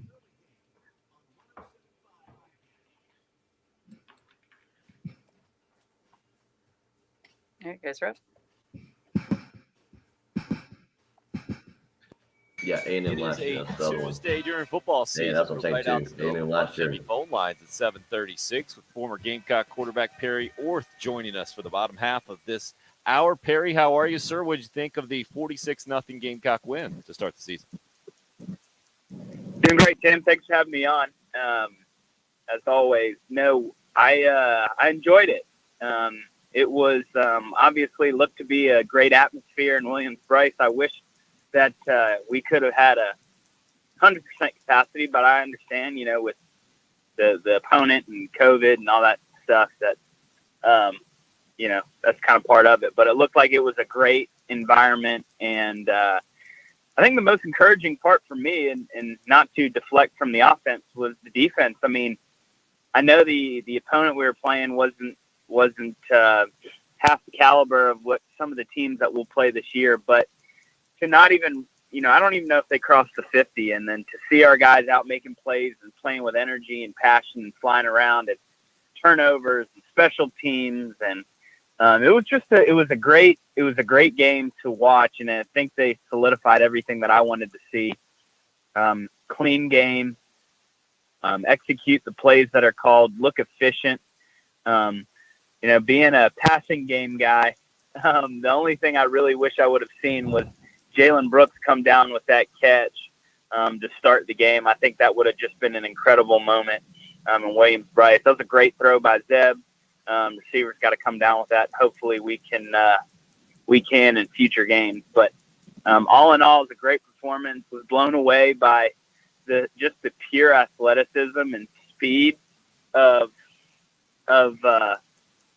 Jordan Birch on that interception. I mean, that was just truly an incredible athlete making an incredible play. And then for him to, I think the Gamecock Instagram put out that he hit over 20 miles an hour in his sprint to the end zone is pretty impressive. Yeah, I think it reminded a lot of people of a 66-yard run that set a record for quarterback run against Texas A&M several years ago from dual threat quarterback Perry Orth. It sure did. Joining us on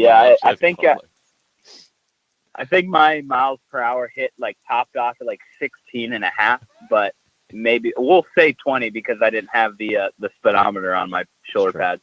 Yeah, back in the day of black and white television and the whole thing several years ago when Perry was on the field for the Gamecocks. You mentioned being a passing game guy and that Jalen Brooks shot. It was really one of the very few down the field. What did you make of what you saw overall from Marcus Satterfield and kind of the offensive concept from Gamecock football, which we all have a big question mark going into this 2021 season, being a big-time unknown? Yeah, I mean, he made it clear he wanted to run the football. That I was, another thing, I was a little disappointed in the push that our offensive line got against the front that we saw. They were not very big, so I'm not really sure. Maybe the guys were just amped up, had a couple bang energies before the game, and were ready to rock and roll to play the Gamecocks. I don't know, but I would have liked to see more push in the offensive line. But yeah, the passing game was efficient. It never, they never really put Zeb in a situation to fail. Everything seemed to be get the ball out of his hand as quick as possible. It was kind of the, hey, this is your read. If one's not open, two's there. If not, take off and run or throw it away. And, again, we were so outmatched, or we had our opponent so outmatched that a lot of the plays that we had called were going to be there. But nonetheless, we were efficient. You know, I've been a part of teams and games where you play down to your competition, and they went out there and they handled business like they were supposed to. We'll get a better grasp of who we are on offense, you know, here on Saturday at East Carolina. But, you know, I did like what Coach Satterfield had in mind going into the game. Try to establish a run game early and then stick with it and not put the quarterbacks in any real jeopardizing passing down to force them to throw the ball into coverage. As a former quarterback, Perry, can you see when a Gamecock quarterback is changing a protection or doing something at the line of scrimmage? Can you see that more than the rest of us, or do you really have to be kind of on the sideline involved in the verbiage and the whole thing to understand the intricacies of exactly how things are being orchestrated like that? Yeah, you got to be down there because a lot of times, like when I was playing, we would get the signal from the sideline, and then I'd lean over to tell the offensive line the protection. So that could be misinterpreted as me, you know, changing the play or changing the protection. Now, he could have been doing, I think, one time where you see, you know, the quarterback walk up, get set, then, you know, him look around, and then he goes up, start doing hand signals to receivers or start, you know, hollering out to the offensive line when, you know, you're about under 15 seconds in the play clock. That's when you're seeing him change protection. Just while we're on that topic, just watching Zeb play, he's going to provide you a ton of steadiness in your offense. You know, he's not going to go out there and try to win the game and do too much. He's going to do and execute the plays that are called. From what I saw, and this could just be a biased view, he really brought a calming presence to the offense. What it seemed like, it just seemed like he had everything under control. There was nothing that he was doing that seemed in a panic or in a rush. He seemed under control. And when you're 23 years old, you know, and you've been in this offense, you know, for a few months, and especially been in it from a coaching standpoint, you really start to learn it from a different angle. And then, you know, he's an experienced player. You know, he's been around football forever. I think I heard something said that he was the son of a coach. So he's been around football and been around the game for a while. So, you're going to get a lot of efficiency. I don't think you're going to get a ton of fireworks, but you're going to see a lot of efficiency. You're going to see the offense in control and in command. And if our defense can go out and play like they did Saturday and we play efficiently on offense, you know, we're going to win a lot of ball games. And then obviously that raises the question of, you know, what do you do week 2 with Luke Doty coming back? And, you know, I'll leave that up to the coaches. Perry, how much do you, as a former player, having been through it and gone from game 1 to game 2, and then now as a coach, how much do you subscribe to the theory of you make your most improvement from week 1 to week 2? And if you subscribe to that, watching Saturday night's game, what would you look at is the area you think South Carolina makes the most improvement? Is it somewhere in defense? Is it somewhere in the passing game? Is it offensive line? So your thoughts on the old adage of the most improvement you make comes from week 1 to week 2? Yeah, I do believe in that adage, though. That is true as anything in football. But yeah, I think offensively, the run game. You know, I know we did run for a ton of yards. I don't know why there wasn't a ton of push on the offensive line, but just cleaning that up a little bit. I'm sure that there were missed assignments, as there always are in week 1, that they can clean up and get back to it. Defensively, it's hard to punch holes in a shutout. It's hard to punch holes in, you know, a game where I don't even know. I mean, you guys help correct me. Did they even pass the 50-yard line? Yeah, they got down to about the 33, I think is the closest they got, and there was back-to-back sacks. Yeah. So, you know, they barely crossed midfield, and you know, right there, the back-to-back sacks, like you were saying, they you know, where our defensive line might be the strongest position group on our team, and I think a lot of folks might agree.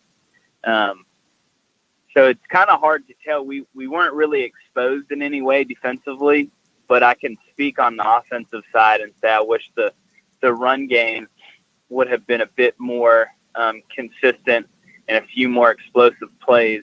But the running backs ran the ball hard. Zaquandre White, been saying it since I watched the kid run the spring game. The kid runs like his hair's on fire, and Marshawn Lloyd looked great as well. Juju McDowell did too, but I really like watching Zaquandre run the football. He's going to be a good change of pace between him and Kevin Harrison. Heck, all four of those guys should play. I mean, they all bring you something different, and they all have the capabilities of taking the ball to the house every time they touch it. So getting those guys on the field as often as possible is going to be great. Another thing, too, that I really like that I wanted to mention was I like getting Kerryon Joyner in at quarterback to kind of run like that veer-type offense from the shotgun. I think they can do a lot with him in that position. It's something that Kerryon's obviously going to be comfortable with doing. And I think that's going to be a great red zone short down package for Carolina.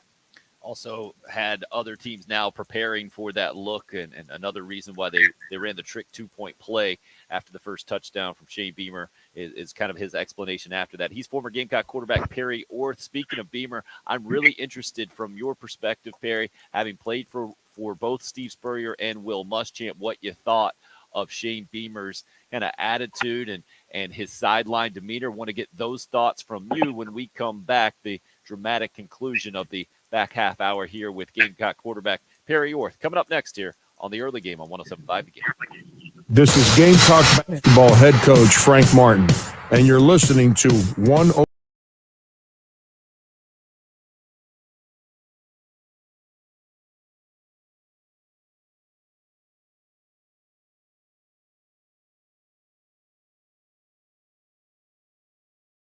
Boulevard, the only accident we have going on right now. I think Amos has got to give himself a chance to play. He didn't play in the spring game. And he's got to either get healthy or stay out of trouble. I don't think he was in trouble. We don't know who all was suspended the other night, but oh man, that's a classic one, isn't it? Perry was just talking about how the Gamecocks have 4 really good running backs. So Craig, what about the 5th guy? Yeah. What's this deal?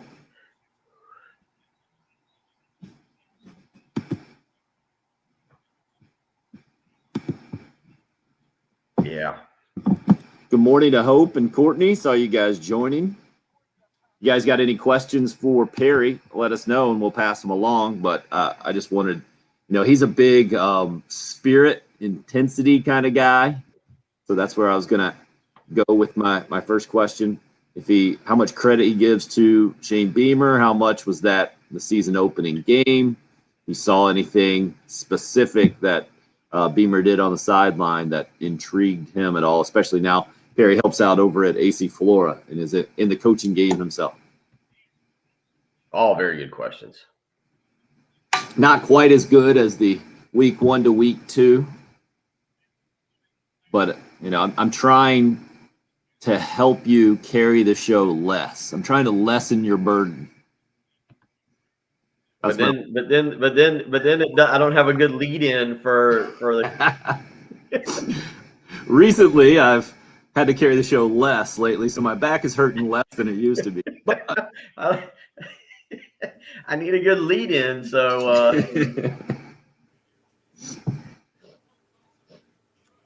I was one of those lines where as much research as I did, I still didn't have a good lead in for that. I don't have a 1-year-old to say I've been carrying the 1-year-old around, So just carry the whole show. Carry the whole show, yeah. And you just go with memories. Just go with memories, because I'm getting past that crutch too. I'm like, oh, this kid's 1.5 now. Yeah, something else. Yeah, we finally hit the age where even when Austin falls asleep on the couch now, I don't carry him upstairs. It's time to wake him up and make him just walk up the stairs, go to bed. I was left in the car a few times. I mean, they left the doors open. It was like summertime. When because you were asleep? Yeah.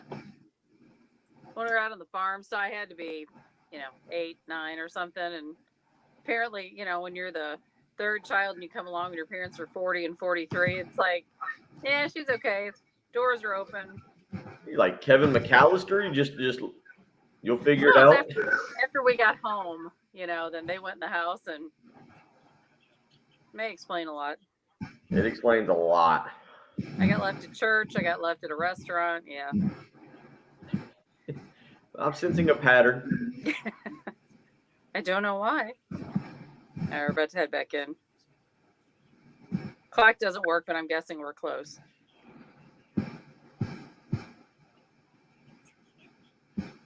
Alan Mitchell and Mike Holt. That is going back in the old time machine. Yeah. All right. We'll take the extra minute.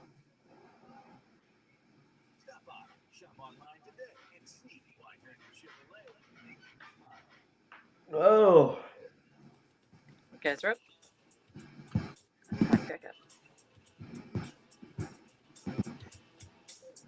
Former Gamecock quarterback turned quarterback guru now, Perry Orth, joining us on the Love Chef. Mine's finishing up here the 7 o'clock hour, and very interesting thoughts so far. I think about what you saw for game number one, especially as it pertains to the offense and how Marcus Satterfield had it designed. What about Shane Beamer on the sidelines? I was just telling everybody on the video stream that you're a big intensity and energy kind of guy in football. What did you think that Shane Beamer brought in game number one and has brought to this program since being hired, 9 months ago? Yeah, I mean, he brought, there's definitely energy and intensity. He does it in almost a graceful manner, or it appears that way. You can just tell the players absolutely love the guy, and they love playing for him. The pure celebration after they won the game, and the players dumping the Gatorade on him, and they just absolutely they're going to fight. They're going to play hard. They played with a lot of energy, which we hadn't seen in a while, which was awesome. But then Coach Beamer always had his foot on the gas Saturday night, and I hope that doesn't change. The going for two and going for it on fourth down and trying to score points and just trying to make things happen. You're not always going to convert on the 2-point conversions or the fourth downs, but I tell you, you can get your fan base and your players behind you when you're trying to win and you're trying to score. That I think that subliminally shows to everybody that, hey, I'm not going to do the typical, it's fourth down, let's just take the point. I'm foot on the gas and trying to win and win big and give all of my guys opportunities to get in the end zone. And just the pure celebrations on the sideline after interceptions and touchdowns and the different, the special teams plays were, it was just great to see. It makes me jealous that I couldn't be a part of this staff, but I tell you, they're fun to watch, and I hope that we can continue to turn that energy into wins. And you look at the first half of the schedule, ECU and Georgia, and then I'm pretty sure it goes Troy, Vandy, Tennessee, or no, Troy. I'm sorry, Kentucky. after Kentucky, Georgia, after Kentucky. Georgia. Yep, Kentucky, Troy. I mean, you look around, and there's a really good opportunity to have a pretty good record here midway point in the season. I know I'm getting way ahead of myself here, but nonetheless, we can definitely be. We've got pieces of the puzzle that can be much better than the preseason projections.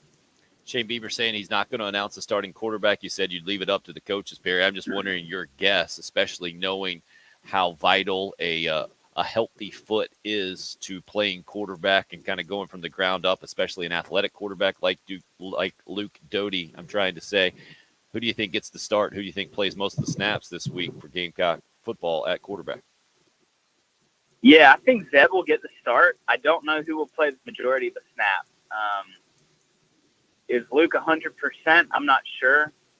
But I think that Zeb will get the start just because he has been practicing for the last 3 weeks, and he did throw 4 touchdowns on Saturday.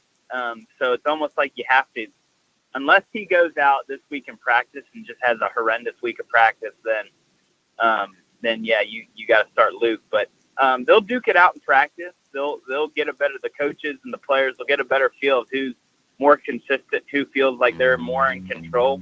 I know Luke was, nailed down as QB1, but with the emergence of Zeb, I think, now you've got either true quarterback controversy or you got two guys that you can roll out on the field and play. 45. That's better than where we were, a month ago.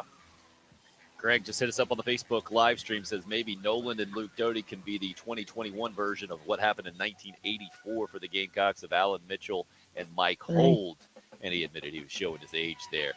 Perry Orth, not quite that old, but you are getting up there, man. Awfully experienced. Yeah. Great words of wisdom today. Appreciate the time as always.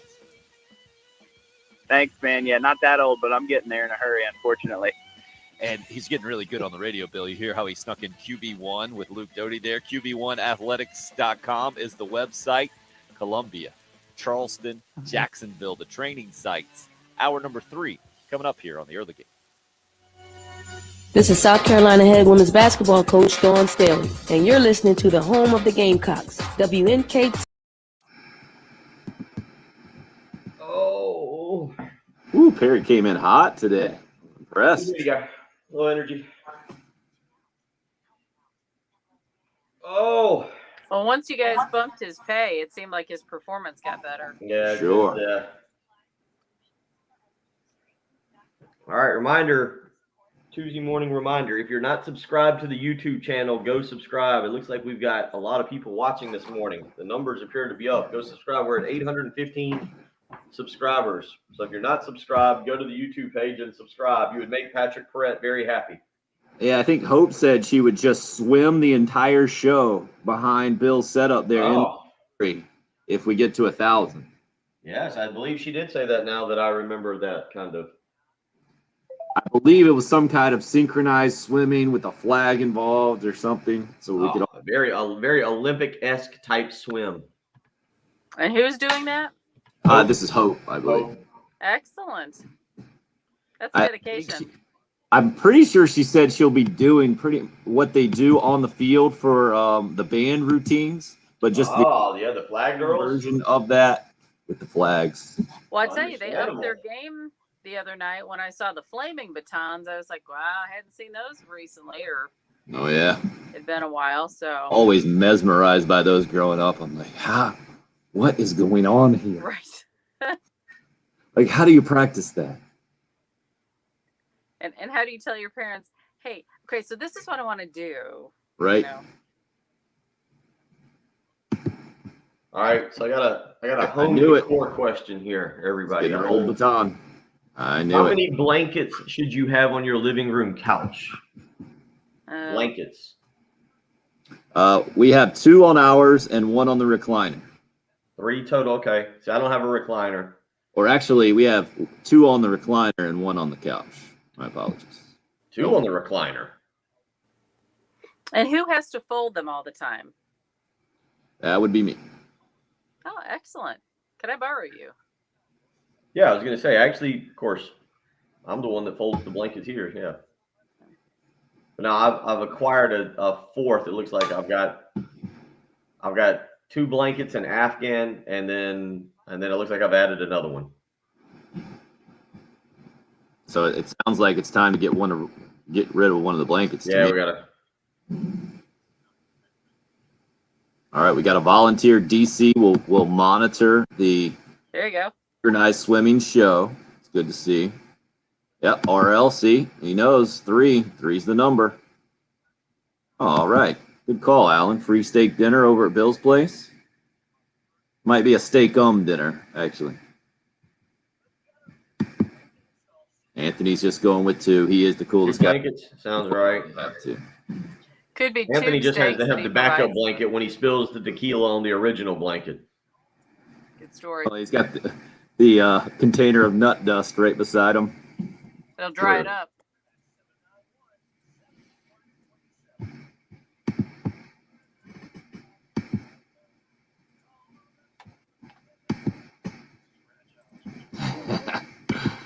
That's good stuff. Good stuff.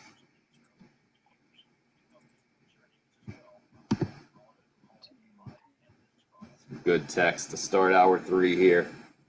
Oh, I love good text to start hour 3.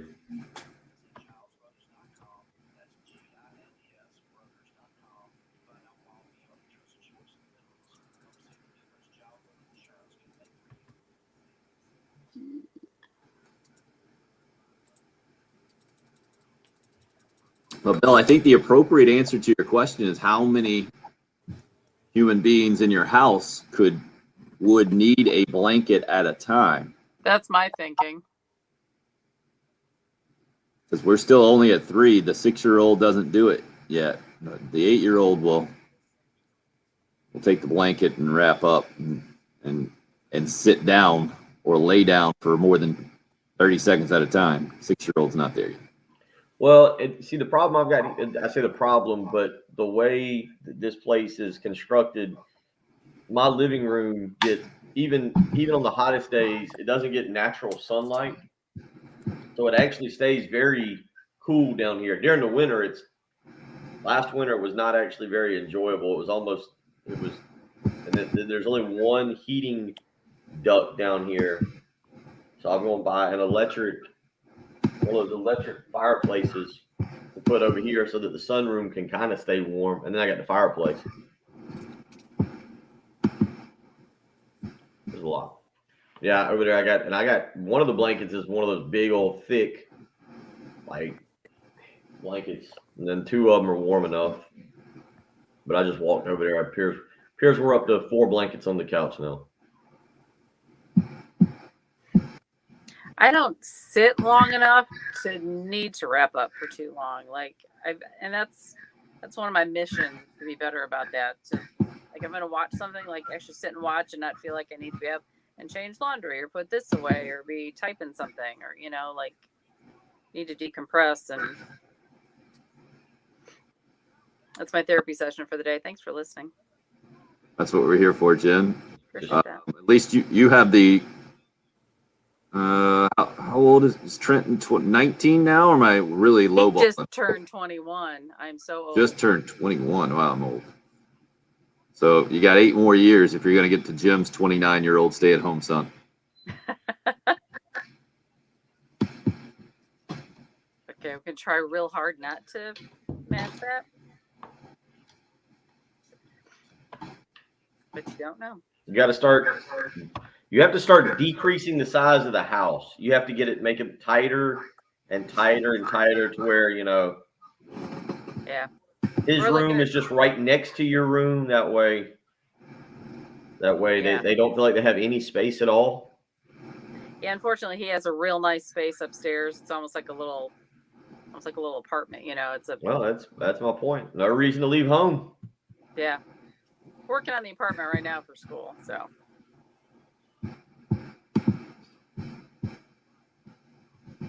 And the house plans, for the next house. That's right.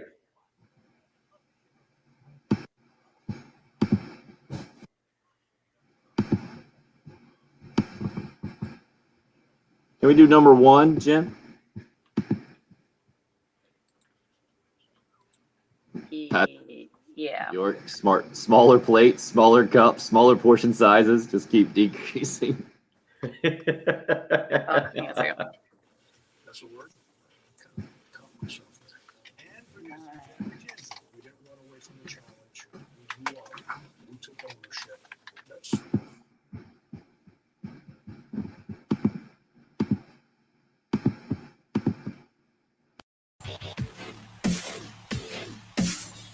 Trenick will start at quarterback for EIU. The Panthers on the left hash mark. Trenick wants to throw. Ball tipped up in the air. Picked off on the near sideline. Jalen Foster, the first turnover of the year for the Gamecock defense on the first daggum play from 5. The Gamecocks have got it inside the 30-yard line of EIU. Todd Ellis on the Dadgum Learfield Sports Network. You heard it right here on 107.5 The Game. First play of the season started off right for the Gamecock defense. First game of the season started off right with a 46-0 win against Eastern Illinois. I guess the question is, let's do the show. It's hour number 3. Everybody's listening in. We're ready to go. The question is, how much confidence do you take away from game number 1? Interesting, just having former Gamecock quarterback Perry Orth on. Trey was listening in. He said, Perry is giving me hope. I promised myself I wouldn't do this, but oh well, here we go again. Perry talking about playmakers and how good the defense and special teams looked, especially. And looking at the schedule, how he could see this team win a lot of games. And I think maybe naturally, guardedly, after what's happened the last couple of years, Bill, Gamecock fans might want to be in the wait and see mode. But then you look at reality, and Vegas has Carolina as an underdog this weekend at 2.5 points, I think the line is right now at East Carolina for the noon game. It's an interesting place for Gamecock fans to be, because obviously you want to be supportive and optimistic and you want wins and the season to go well. But with 16 combined losses the last couple of years, I think some fans kind of naturally are just keeping themselves from getting there in their heads right now because of the disappointment they've gone through the last couple of years. That sound about right to you? Oh, I think that you're definitely trying to withhold a little bit of excitement right now, and not allow yourself to get too built up. I mean, look, the ultimate goal here this year is to get to a bowl game, to get to 6 wins. I mean, that would be considered right now, based on the previous 2 years and where this program was or is, would be an absolute success. And to do that, you kind of need to win this weekend. This is one of those games that you kind of got to take advantage of. South Carolina is more talented than East Carolina. We'll see how they do here when it comes down to game day coaching and X's and O's. And I don't think motivation for either coaching staff will be that difficult. East Carolina comes in with their backs against the wall. They don't want to open 0-2 here on a new season. South Carolina doesn't want to go on the road and lose to a non-Power 5 team. So some motivation there for both teams just in terms of that. So motivation shouldn't be hard, but I think that's going to be the next part, Tim. Yeah, it's you and Perry. I think Perry was kind of saying it, and I was sitting there thinking, he's talking about going for it on 4th down. South Carolina went for it 3 times the other night on 4th down. Well, when you're playing an inferior opponent who you're pretty confident that you can stop, and that if you get the ball back, you can make a play here or make a play there and continue to go on to win, I think the risk of going for it on 4th down, not quite as great as if we get into that situation this coming weekend. If Houston's Mike Houston, but if ECU's having a little bit more success moving the football, and there's more of a risk reward there for going for it, as opposed to this past weekend when it was Eastern Illinois, pretty much all reward. Now, you weren't real concerned with making a mistake. So I think we get to learn a little bit more about coaching this weekend and how they elect to play certain situations and what we see. There were certain plays on Saturday night offensively that seemed out of the norm for what they were trying to do. There was I think one of the 4th downs, I believe it was 4th and 5, kind of a Juju McDowell out of the backfield, which I felt like would have worked a lot all night long. And they only ran it once. There was kind of a little slip screen to Nick Muse over on the right side that you feel like probably could have worked a little bit more often, but they only ran it once. And it was almost like to maybe either put it on tape or just to try the play out. So again, even seeing more about what Marcus Satterfield does, and if he becomes more creative with his offensive game plan to open up the running game a little bit this week. DJ hits us up on the Cool Care Heating and Air text line. If I was a betting man, I'm taking those points against ECU, and I never bet on my Gamecocks. Matt wanted to let us know that Vegas Insiders currently has South Carolina -3 at ECU. They don't. I'm looking at it as we speak, and he's looking at it. There's an opening. So there's multiple columns, and the first one just says open, which is where the game opened. And then if you scroll across to your right, so then it goes the Vegas Insider Consensus, Bet MGM, and William Hill in this instance, and all of them have rotated now to the line being East Carolina -2. But he's probably looking at the one where it says open. There's a little question mark. You can put your mouse over top of it, and it tells you the first betting line received from one of this is Vegas Insider, consists of the first betting line received from one of our Las Vegas or global sports books. So that is where it opened. It is now moved to 2.5 there. Way to school them up on that one, Bill. Just helping. You mentioned coaching. We're going to learn a lot about that this weekend. The first major decision, right? Because it seemed like it was very clear from the Gamecock coaching staff that if Luke Doty wasn't 100%, they weren't going to put him out there. And that's what happened in game number 1. And the first major coaching decision was to put a graduate assistant in Zeb Nolan in as your starting quarterback.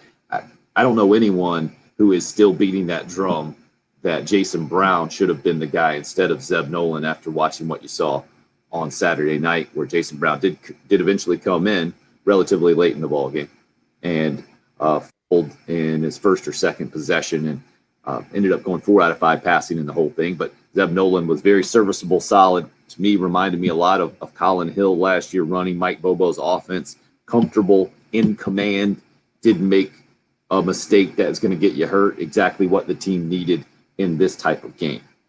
This Saturday's game against East Carolina is a little bit different.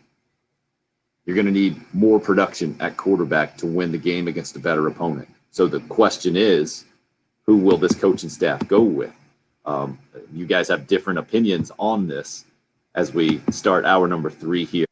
We need Luke 100% for the Georgia game, Scott says, with their pass rush. So it sounds like he's a little bit more leery about Luke Doty starting. Ryan says, I think if Luke Doty's 100%, you got to start. He's the future. Needs to go ahead and get the reps against East Carolina so he can be a little bit more prepared for Georgia. And Zeb will be a very reliable and helpful backup. Barry Orth saying that he thinks Zeb Nolan will get the start on Saturday, but not sure that he'll get the majority of the snaps. I tend to agree more with Ryan here. If Doty is ready to go, I think he's going to be the guy the whole way. I don't see the advantage of putting Nolan in there simply because he's been practicing more lately. He knows the offense. He's going to be solid and not make a big-time mistake. You can trust him. I think Doty is this team's quarterback moving forward. This is just completely from the outside looking in and having maybe trying to read between the lines and having heard a bunch of the conversation in preseason practice. Bill, where are you at with your speculation now, which is all we're going to be able to do? Shane Beamer has his weekly press conference today at 1:15, but has already said he's not going to name a starting quarterback leading up to Saturday. If I'm doing the math right on this, Luke Doty went out, if I remember correctly, the injury he sustained was on August 13th. And the reason I bring that up is then he missed the final 2 weeks of fall camp. One thing that I think you ask, how much practice do they want to have him participate in to be ready to go? We don't know. We assume kind of based on what Shane Beamer said, that Doty was not full go last week, which would mean that Doty's been out of practice for 3 straight weeks. Where exactly is he at in his development? I agree with having Doty ready to go because I feel like the offense was built to take advantage of his running ability, and that there are plays in that offense that Luke Doty can run differently because he's more mobile than Zeb Nolan or Jason Brown. So I feel like the way Marcus Satterfield spent the summer designing the offense and setting it up was to also take advantage of the running ability of Luke Doty. But now I come back to that question with you. All right, if he should get a full week of practice in this week. I'm assuming he practiced Sunday afternoon, Sunday night when they got together. That'll leave him today, tomorrow, and Thursday to really get 3 more practices under his belt, and they go up to East Carolina on Friday and have the walkthrough. Do you feel comfortable putting him out there? Let me give you the dates again. I think they started, Tim, when did practice officially start? Do you remember? Was it August 6th? It was the week before, right? Luke Doty went seven days before he got in. Okay, so I think that is one question you ask about Luke Doty. Look, he went through spring. That was 15 practices, but right. Luke Doty. Bill, Zeb Nolan, I think, blows this argument out of the water, doesn't it? Wait, how many practices does Zeb Nolan have as do we as remember? A player? 10? Was it the 20th? Yeah, somewhere about 10 practices, right? Yeah, he would be somewhere in there. But again, it's a little bit different there. I don't know. So that's all I'm pointing out is how do you feel comfortable with Doty going out there? If he's ready to go, that's the only reason I would say, to me, the lack of practice time is the only reason that I might say that he doesn't start or play this week, to give him 1 more full week of practice. But if you think he's ready to go, if you think that's not as big a deal, I'm kind of with you. You just kind of roll on with you throw Doty out there. Although, good, again, they're different quarterbacks. They are different. You can get something different out of Zeb Nolan that you could get out of Luke Doty. You can actually do more of a quarterback rotation here, whereas if both of them were not threats to beat you with their legs.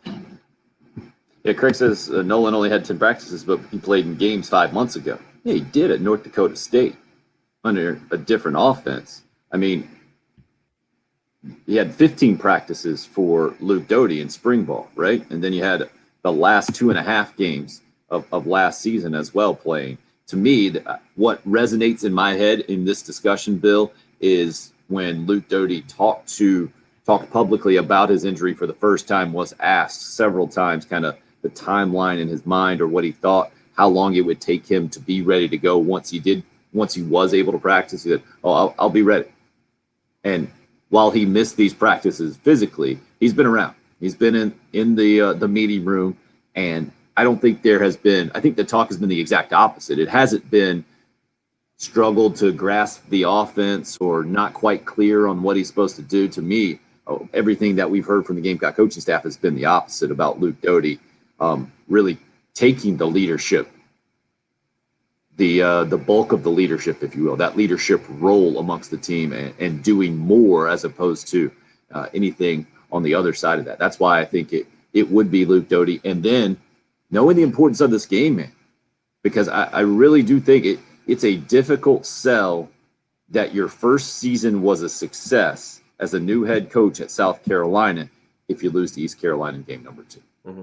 It's a tough sell, man. Well, we all saw East Carolina last week, Bill. It didn't look good. That was against Appalachian State. They lost by 14 points. They scored a lot of their points in the fourth quarter. It didn't look good. This is not an East Carolina program that is rolling under Ruffin McNeil with Lincoln Riley as their offensive coordinator. This is Mike Houston kind of taking over from the ashes that were left in Scotty Montgomery and winning how many games last year? Three out of 8. Yeah. Year before that, won 4, I think. They haven't been a good football program in a while. I get it. They're on their way up. But South Carolina in this position, in my opinion, has to win the ballgame to continue any kind of positive momentum here at the beginning of the Beamer era. Well, you just look big picture, and you don't even go full season. Let's just go for the month of September. The energy, the excitement, the enthusiasm that the win over Eastern Illinois created can have a wet blanket thrown on it immediately with a loss to East Carolina. And even more concerning is obviously Georgia is on deck. Realistically, we know how difficult that's going to be. And then look, Kentucky's right after that. And if South Carolina's an underdog against East Carolina, they're going to be an underdog against a Kentucky team that showed that they could pass the ball this past weekend. Now, whether that holds up this week against Missouri or not remains to be seen. But the excitement and the energy, kind of all those good vibes that South Carolina has built, that Shane Beamer's built over the first 9 months, and that again kind of surfaced on Saturday night because you beat a really bad team. It can have a wet blanket thrown on it if you're 1-3 at the end of September. And then you're that over under of 3.5 becomes in play very much if that's where you're sitting is 1-3 at the end of September. So I'm with you. If Doty can play this game, you're not saving him for Georgia. Georgia, you play him with kind of house money if you win this one. Nobody's expecting you to go into Georgia and do anything substantial, but this is one that simply in year one, trying to rebuild this program. 6 wins in 2 years. Nobody's trying to hide or sugarcoat where this program is. Yeah, it's not where you want to be, but it is where you are, and South Carolina needs this win. Josh says if Luke Doty can go, he needs to so he can develop game speed and rhythm with his receivers. His first start does not need to be against Georgia. Brian says this past week was a productive scrimmage. That's how he sees it. Scott is on the text line wondering how East Carolina can be favored when they lost by 14 to App State and South Carolina won 46-0. I would simply say it's Vegas's opinion on this year's South Carolina team going in with a 3.5 over/under win total for the season. Not too surprising, and also that South Carolina did open slight favorite, but apparently the early money went East Carolina's way. Different Scott on the text line says the offensive line for the Gamecocks needs to get a lot better if Luke's going to be under center, given the way we believe his skill set fits into the scheme. I think it's opposite, Scott. I think because you didn't see a dominant offensive line against Eastern Illinois, that you got to get a more mobile quarterback back there if you can. And Zeb Nolan is not that guy. He is a pocket passer. And if you got a guy who can be mobile back there, and he's 100%, of course, that's the big key. to all of this, right? It kind of maybe makes this whole conversation moot. If he's not 100%, it's not much of a conversation, and you can't throw him back there and get him hurt and lose him for the season for sure. But if he is, to me, you got to have a guy back there who can use his feet, make some plays, and help Carolina win the football game, which I'm with you, Bill, which is a massive step for Shane Beamer in this season, in where this Gamecock program is. We'll continue to discuss. Love all the opinions rolling in on the Cool Care Heating and Air text line at 803-404-6100. You can call that same number if you want to join us on the Love Chevy phone lines. It's the early game here on 107.5 The Game.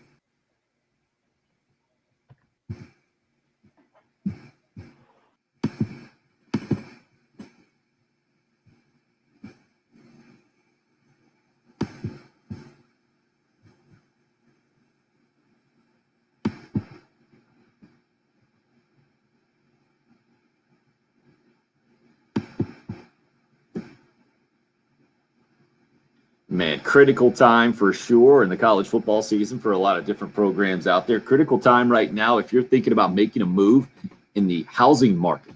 Beaufort Lending wants to help you out no matter your situation, whether you're looking to maybe get a little bit bigger house with an expanding family like I'm at right now, whether you're looking to refinance and take advantage of these tremendous numbers. Beaufort Lending wants to help you out there. A VA, FHA, USDA, conventional construction renovation loan, whatever your situation is. Benji Getzi and his experienced team, more than right at 25 years of experience, that is. They've been there, they've done that, and they're confident that they can find you the best deal because of that experience. And all they're asking you is to give them a chance. Give them a call at 843-524-2404. Beaufort Lending understands you've probably worked with some other lenders in the past. They just want the opportunity to show you what they can do for you in this exciting time in the housing market. And I can tell you from firsthand experience working with Beaufort Lending personally that the numbers that I've seen, absolutely outstanding from Benji Getzi and his team. That's Beaufort Lending. Again, give them a call at 843-524-2404.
That sound right to you, Bill? Gainesville, Georgia. Is that where Sean Watson's from? I think that's right. Where who? Sean Watson. Yeah, Deshaun Watson. Yeah. I tried to read in that situation, man. What a mess. They announced Tyrod Taylor as the starter, but Watson's still on the roster. In the middle of the FBI investigation or whatever it is.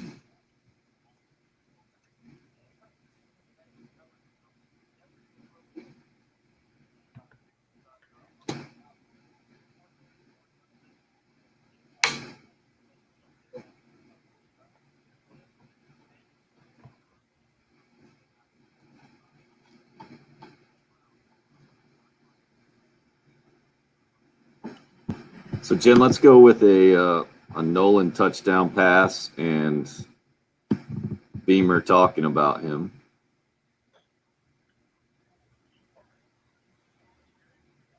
So, about number 6, please. And then 13, 6 and 13.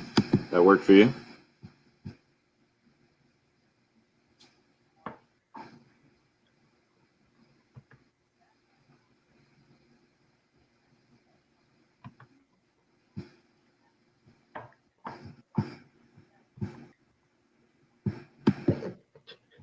I like this guy. Wait, we're a dog versus ECU? Yeah. For the people who didn't pay attention to sports yesterday and are just now finding this out?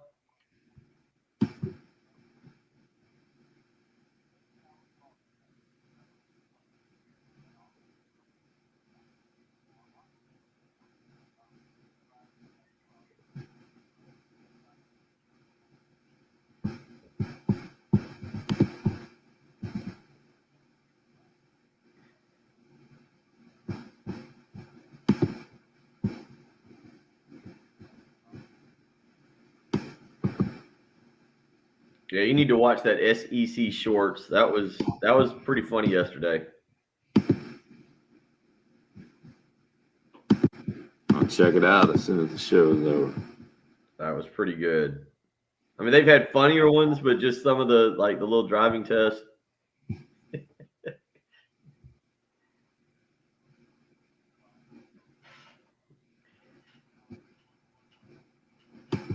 Looks like Trey's with you about the Applebee's commercial there, Bill. Oh, yeah. They've had plenty of articles on that yesterday about how people are just not happy with Applebee's anymore. Anymore? Alan, yeah, I think there is a polar plunge. I think there is something they do later on. Anthony's in. Everybody's endorsing the SEC shorts. Yeah, the SEC shorts was pretty funny. Again, it wasn't their best, but it was actually, this one was pretty as funny. And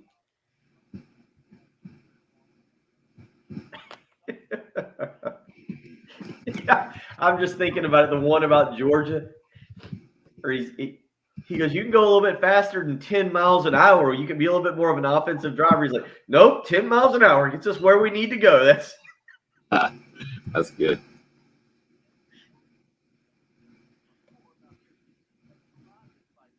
I worked with a guy at another station who, pretty sure that's how he drove.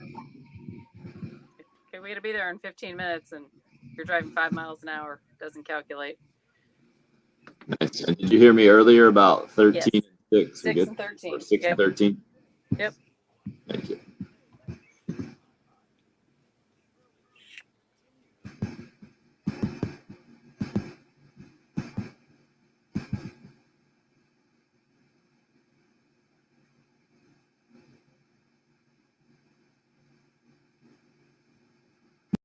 Nolan wants to play action. Crossing route. Got him. Touchdown, Carolina. Touchdown, Josh Vann. That's the second of his career. He got one at Ole Miss a couple of years ago, but he's cranked up on his second catch of the night from 12 yards out.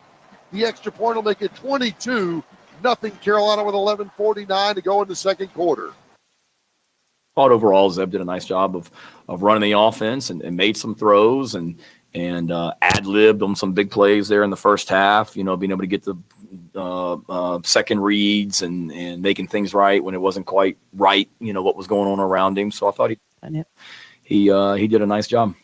Shane Beamer, after the 46-0 win against Eastern Illinois to start his head coaching career. That was Todd Ellis on the call on the Learfield Sports Network here on 107.5 The Game on Saturday night. So the question is now, where do the Gamecocks go from here? And I don't expect we'll get a ton of insight from Shane Beamer this afternoon, with him kind of preemptively on his Sunday night teleconference, Bill, saying that he wouldn't get a starting quarterback announcement this week until on Saturday or even before the game at all.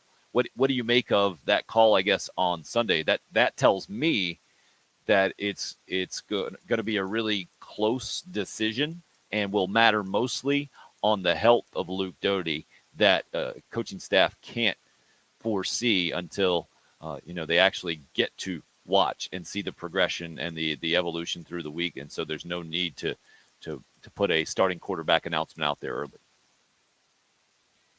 Well, they're different. Again, there's some different elements to what they can do under center in terms of running game or look, Zeb Nolan, Crazy Legs Nolan, as I think he's now being referred to after that. What was it, a 9-yard scramble there early on when he broke out of the pocket and took it down the right sideline, saw the guy coming up and immediately made a right turn to get out of bounds. But you have a different – I think the offense is different with Luke Doty under center. And so to me, this is part of gamesmanship. This is part of Shane Beamer knowing he has a different element at quarterback that East Carolina now goes, okay, well, is Doty healthy? Because if so, we have to prepare for a running quarterback, a guy who can keep a zone read and beat you off the edge. If it's Zeb Nolan, you're less worried about the quarterback scrambling for 8 to 10 to 12 yards and making a play with his legs. Zeb Nolan is going to beat you more with his arm. So I think there's gamesmanship to this. Maybe there is an element they want to watch this morning's practice and Wednesday's practice just to make sure Luke Doty looks healthy. I do think, Tim, that there's an element to, again, if Luke Doty has not been able to go through a full, complete practice, making sure he is healthy, making sure he is 100% healthy. So I think there's a few small elements that I'll equal up to withholding that information until Saturday afternoon. On the flip side of that, you got Holton Ahlers going for East Carolina, an experienced guy, a guy who busted off a long touchdown run. I believe it was a touchdown run. It was definitely a long run last week against Appalachian State, ended up getting called back. He had a 75-yard run last year. So a guy who can run a little bit. He only ended up gaining, 109 yards net last year. So not necessarily a traditional dual threat like we expect Luke Doty can be, but a guy who's going to run around and probably make a few more plays than Eastern Illinois' quarterback did last week, especially knowing that he was their second-string quarterback. What about on the defensive side? Where do you see the Gamecocks and Clayton White kind of preparing for East Carolina at this point? A team that did not look very good, didn't look very explosive against Appalachian State, which obviously is a pretty good football team this year. You know what shocked me? I'm interested to see how this changes this week. GamecockCentral.com. I'll have to go back and see if I can pull it up. Put out their participation report. I think it was like JJ Ngbare only played 17 snaps, which I don't think Eastern Illinois took many. I don't know what their total snaps were for the game, but if you looked at the breakdown, it was Jordan Birch and Zach Pickens who played, I think, the most snaps out of any defensive player, and I think it was Birch who had 22 and Pickens who had 20, if I remember correct. Yeah, I'm looking at it now. Which would be about half. I think they only got 44 snaps in there. Yeah, I mean, there wasn't many. But I bring that up only because, you look at defensively what South Carolina did. They rotated a lot of guys on the defensive line, Birch, Pickens, Ellis, Jordan Strong playing 18 snaps. I don't know if that's defensive snaps or included in there is special teams. Ngbare's at 17, Aaron Sterling's at 17. I only say that because we still need to learn more about this defense. Again, that was an overmatched opponent. But South Carolina's defense treated them like an overmatched opponent. They went out and they dominated the overmatched opponent, which is where the concern is right now with the offensive line. People are saying the same thing. Hey, the offensive line needed to play better, needed to get more of a push. They should have done more against an inferior opponent. You can't say that about the defense. You say, well, they did what they were supposed to do. The production this week, I like this defense. I'm very interested to see it because you mentioned Holton Ahlers. 22 of 40 last week, 295 yards, had a touchdown and interception. He was sacked 4 times. The running game for East Carolina, now they were down, so they had to throw it around, but they didn't make much of an attempt with the run game. The quarterback, again, leading the team in rushing attempts last week with 12. So, again, I'm with you, Tim. I think I like what the defense is doing. I'll be interested to see Clayton White's group this week because he actually has some film that he can look at from the Appalachian State game for East Carolina and go, okay, I see specifically what they're trying to do, whereas I think East Carolina's still looking at the film going, I see the concepts, I get the ideas, but we don't know what else they were holding back.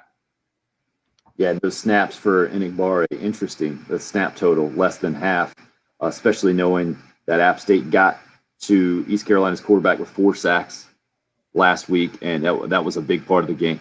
And it's going to be a big part of this game, the production of the Carolina defensive line, especially knowing kind of the philosophy switch with the 4-2-5 defense that Clayton White has.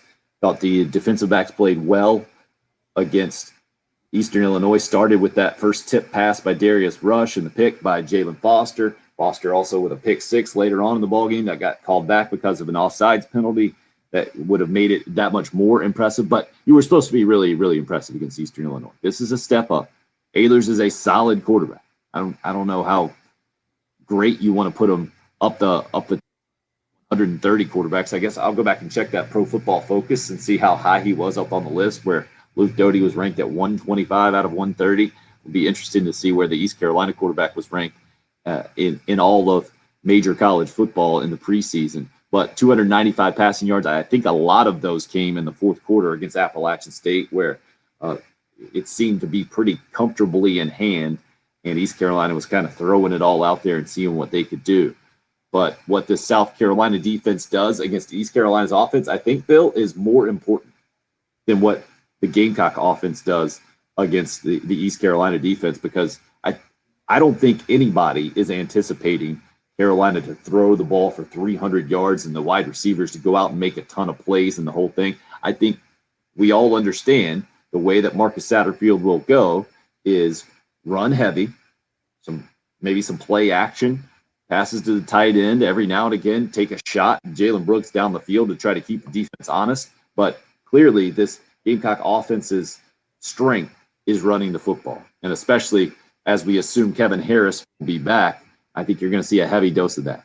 And you expect them to kind of wear down that East Carolina defense and really take advantage more late in the game. At least that's what I expect. Sorry. Where I was going to stop you there is, yeah, the running game is the strength, but if you can't back off, if you can't back the secondary and the linebackers up and make them respect something about the passing game, it doesn't matter what your strength is. Teams are going to load up the box, and that's exactly what Eastern Illinois did the other night. They had guys coming down and crashing down, and certainly the offensive line could have played better. I'm not trying to defend them, but part of that was I think that if you go back and you watch, the play action for South Carolina was there all night long. We just talked about it, even on the goal line. We just heard the clip from Todd Ellis on the play action with Josh Vann and the touchdown.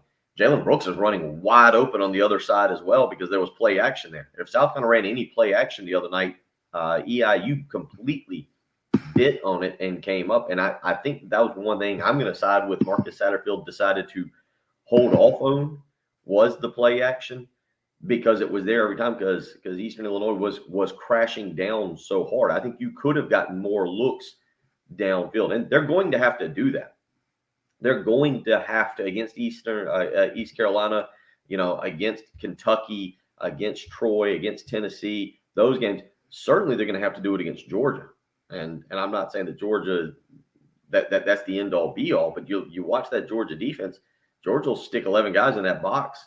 South Carolina may not gain 2 total yards of offense if you cannot get vertical with the football. If you cannot get DeCarrion Joyner or Jalen Brooks or Amarion Brown or Josh Vann down the field to at least back those guys off a little bit. And that's going to be a big part of this weekend's game. I think you have to see more downfield passing to back East Carolina up a little bit, to allow your running backs the opportunity to get into one-on-one situations at the line of scrimmage and make those guys miss. And Zaquandre White, the way he runs, as physical as he is, we know Kevin Harris is a physical guy. Marshawn Lloyd showed the other night he can be a little bit difficult to tackle, but you got to give those guys the opportunity. They can't run into a defensive line that's got 2 guys standing there waiting on them. If the Gamecocks lose to East Carolina, this season is done. That was the text by anonymous texter just a few minutes ago. And Danny on the other side of this thing. This is the best part of being a Gamecock, he says. Being hopeful, believing no matter what, this is the year fans have accepted in our minds that 6-6 is the best we can do this year. However, we look better than East Carolina, in my opinion, in the opener. Hope nothing weird and football-y happens because we should win, and my heart still believes this is the year. Clear eyes, full hearts. Can't lose. Danny, Friday Night Lights reference going out on the Cool Care Heating and Air text line at 803-404-6100. Would love to hear some final thoughts for you. Dramatic conclusion of the show coming up. It's the early game. It's 107.5 The Game.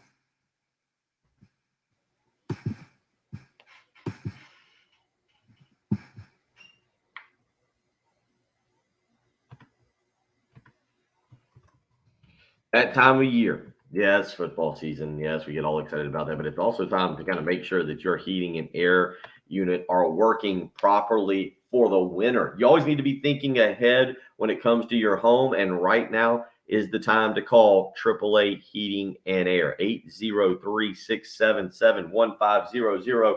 Get them out to your house today to get your heating and air unit inspected, not just because we will probably have a few more hot days here in the month of September that you will want your air conditioner working well for, but now because you want to start planning for the winter and making sure that your heating unit is working fine as well. You don't want to be stuck in the middle of the night with the heat out and the temperature dropping into the 40s or the 30s. Go ahead and call AAA Heating and Air today, 803-677-1500. Get them out to your house for an inspection. See what's going on. If they need to work with you a little bit, they can certainly do that. If it's a worst case scenario and you need your whole heating and air unit replaced, don't worry. AAA Heating and Air is going to work with you, treat you like a family member. The first thing they'll do, offer you a $1,500 rebate to buy back your old unit. Then they'll work with you, 0% financing, no money down on a brand new unit, and work with you on the best part, a 15-year parts and labor warranty to make sure that if anything goes wrong, AAA Heating and Air is there to take care of you. 803-677-1500. Don't wait until it's too late. Call AAA Heating and Air today and get them out to inspect your heating and air unit today. 803-677-1500. Give them a call. Tell them you heard it here with Bill Gunner on 107.5 The Game.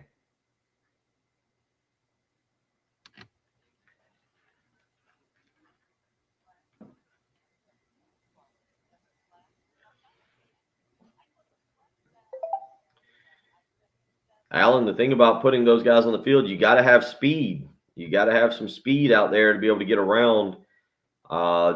Jenkins and Smith are not. Smith in particular is not the fastest guy out there. You got to be able to stretch that defense a little bit. You got to be able to open them up and scare them with the guy who can make a play, make them miss. I think right now Marion Brown is a guy that they got to get out there more. My boat is you can't see it. It's there's this pole that there's my boat is the red one right there. If you look, it's the red. You can just see the top of the red. It's on the back far corner, but if you look, you can see I got the top on it. You can just see the red right there is where mine's at. It's kind of touching it. Mark, I don't know if you lower your expectations. I just think we don't. It's going to take him a little while. Jenkins was out during the fall, and I think you're trying to get him back and get him back into working mode. I mean, remember, it took Alshon Jeffrey 6 games to really find his rhythm. I would say that's correct, Mark. You mean Alshon Jeffrey as a true freshman? True.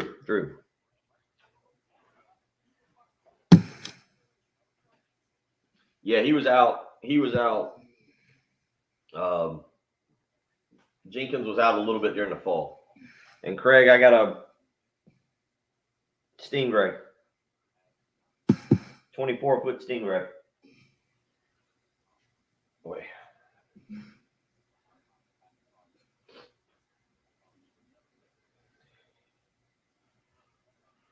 Oh, man.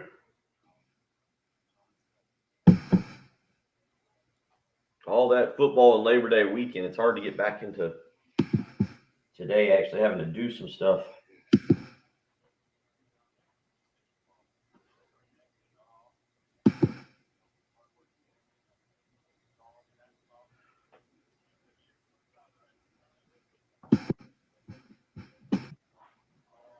Ugh.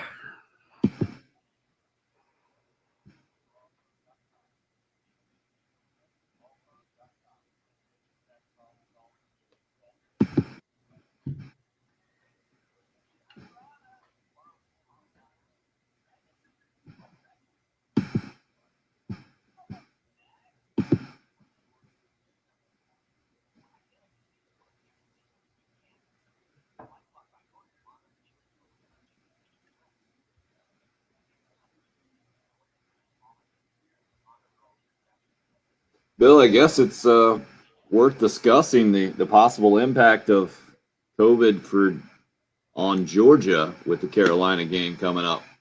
Yeah.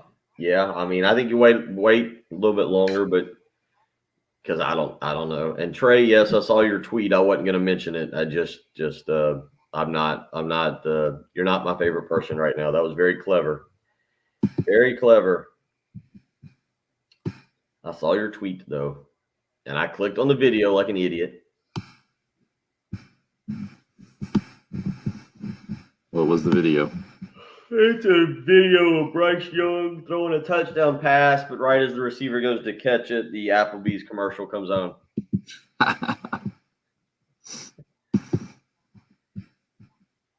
Internet's undefeated, isn't it? Misery look, yeah. All right, Chris, you have a good day there. Try to get after it down there. Yeah, go get it. Sounds like Bill's ready for a nap, doesn't it? I didn't sleep good last night. What number was your sleep setting on? 55, Jen, 55. Now I took a nap yesterday. I think that affected me, and then my knee kind of stiffened up last night. My knee, I was walking perfectly fine. I think going out to soccer practice and getting involved in my knees, but I think it just at night it just kind of stiffens up after I've been on it, and so it didn't feel lovely. Jen, can we do the dumb penalties one again for Beamer? Where did I have that number at? Number 12, please. Yep, number 12. Thank you.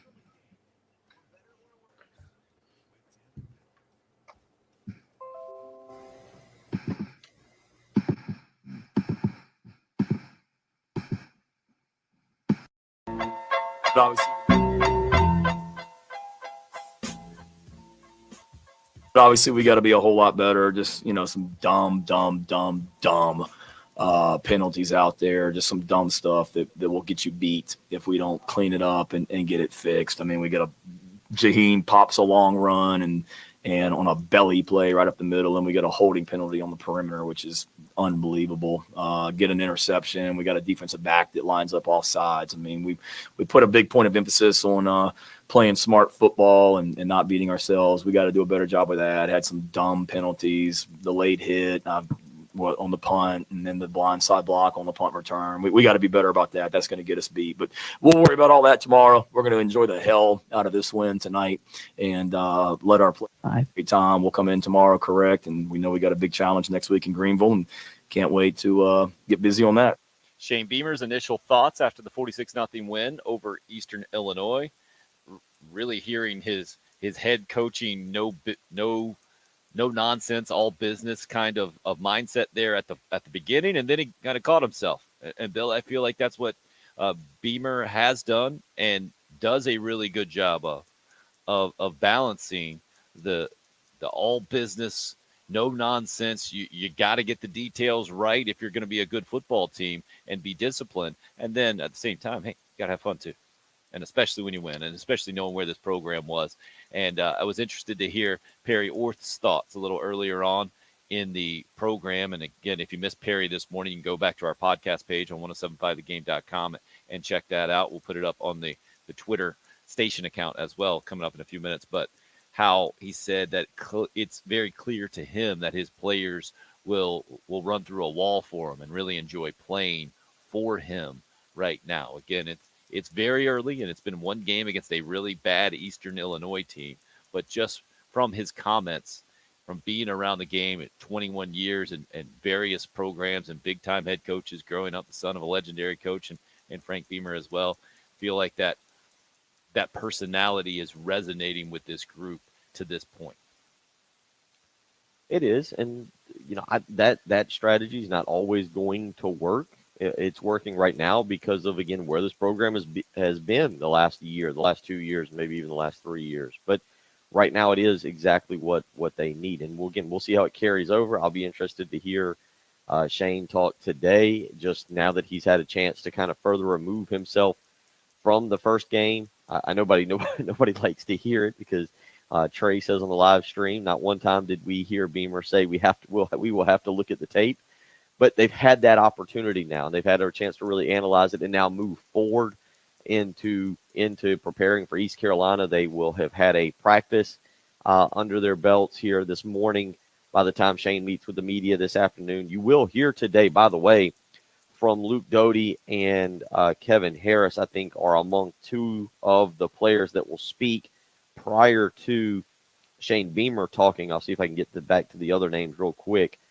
Just other guys who will be speaking later today include Brad Johnson, Marshawn Lloyd, and Dylan Wanham, according to the release time and class schedule permitting. But Luke Doty, Kevin Harris talking today, that'll kind of give you something. But then again, Shane Beamer reflecting back on that game, but also now moving ahead toward a very big game against East Carolina. And it's funny, Tim, you mentioned, who was it? Somebody on the text line mentioning if we don't beat East Carolina, the season's over.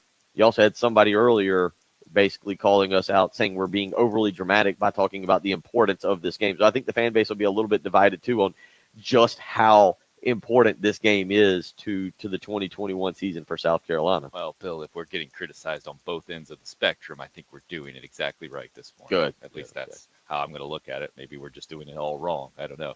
803-404-6100 if you'd like to get in a final comment. I wanted to end coming off of last night's game with 4 targeting ejections in the first half for Louisville and Ole Miss. Bill, do you think targeting will change in college football moving forward? Was last night an anomaly?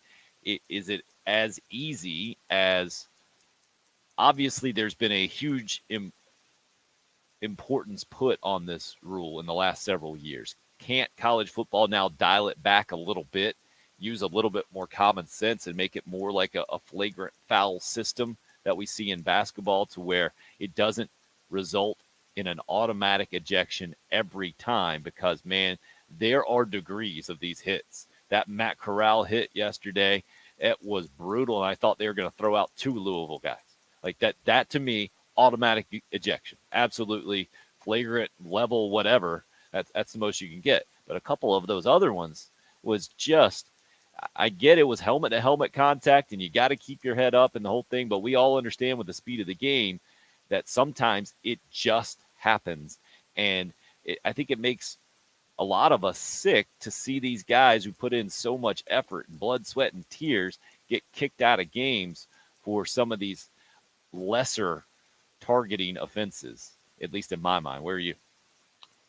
I think you answered your own question. Go to the basketball version of it with flagrant 1, flagrant 2, flagrant 3.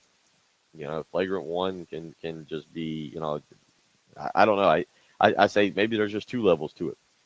Ejection or the next one you're ejected. And I guess that's where I'm going. But it's basically a red card and yellow card, right?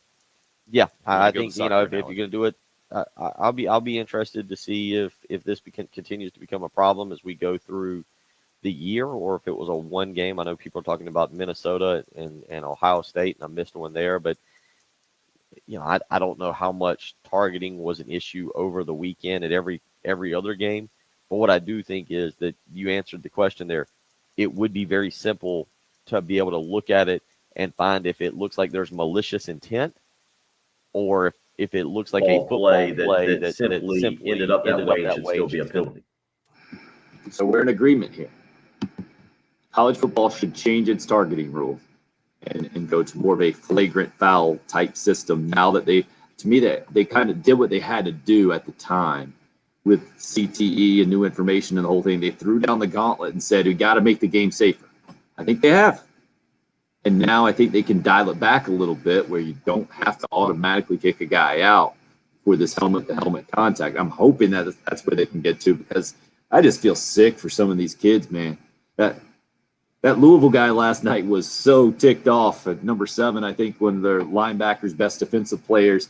Now, under this system, to me, I think he still should have been kicked out because that one was egregious. I don't know how Matt Corral's head stayed attached to his body. Tough dude, stayed in the game, played well. But I'm hoping we can get fewer ejections and still keep the game as safe as possible. That might be trying to have it both ways as a college football fan. Enjoy talking college football with you today. The fork in the road is what some of you are calling the East Carolina game. We'll continue to talk about it this week. Dan Patrick Show coming up next. Sorry, I couldn't get the attribution, but I shouldn't be too sorry if you put your name as Ferrari.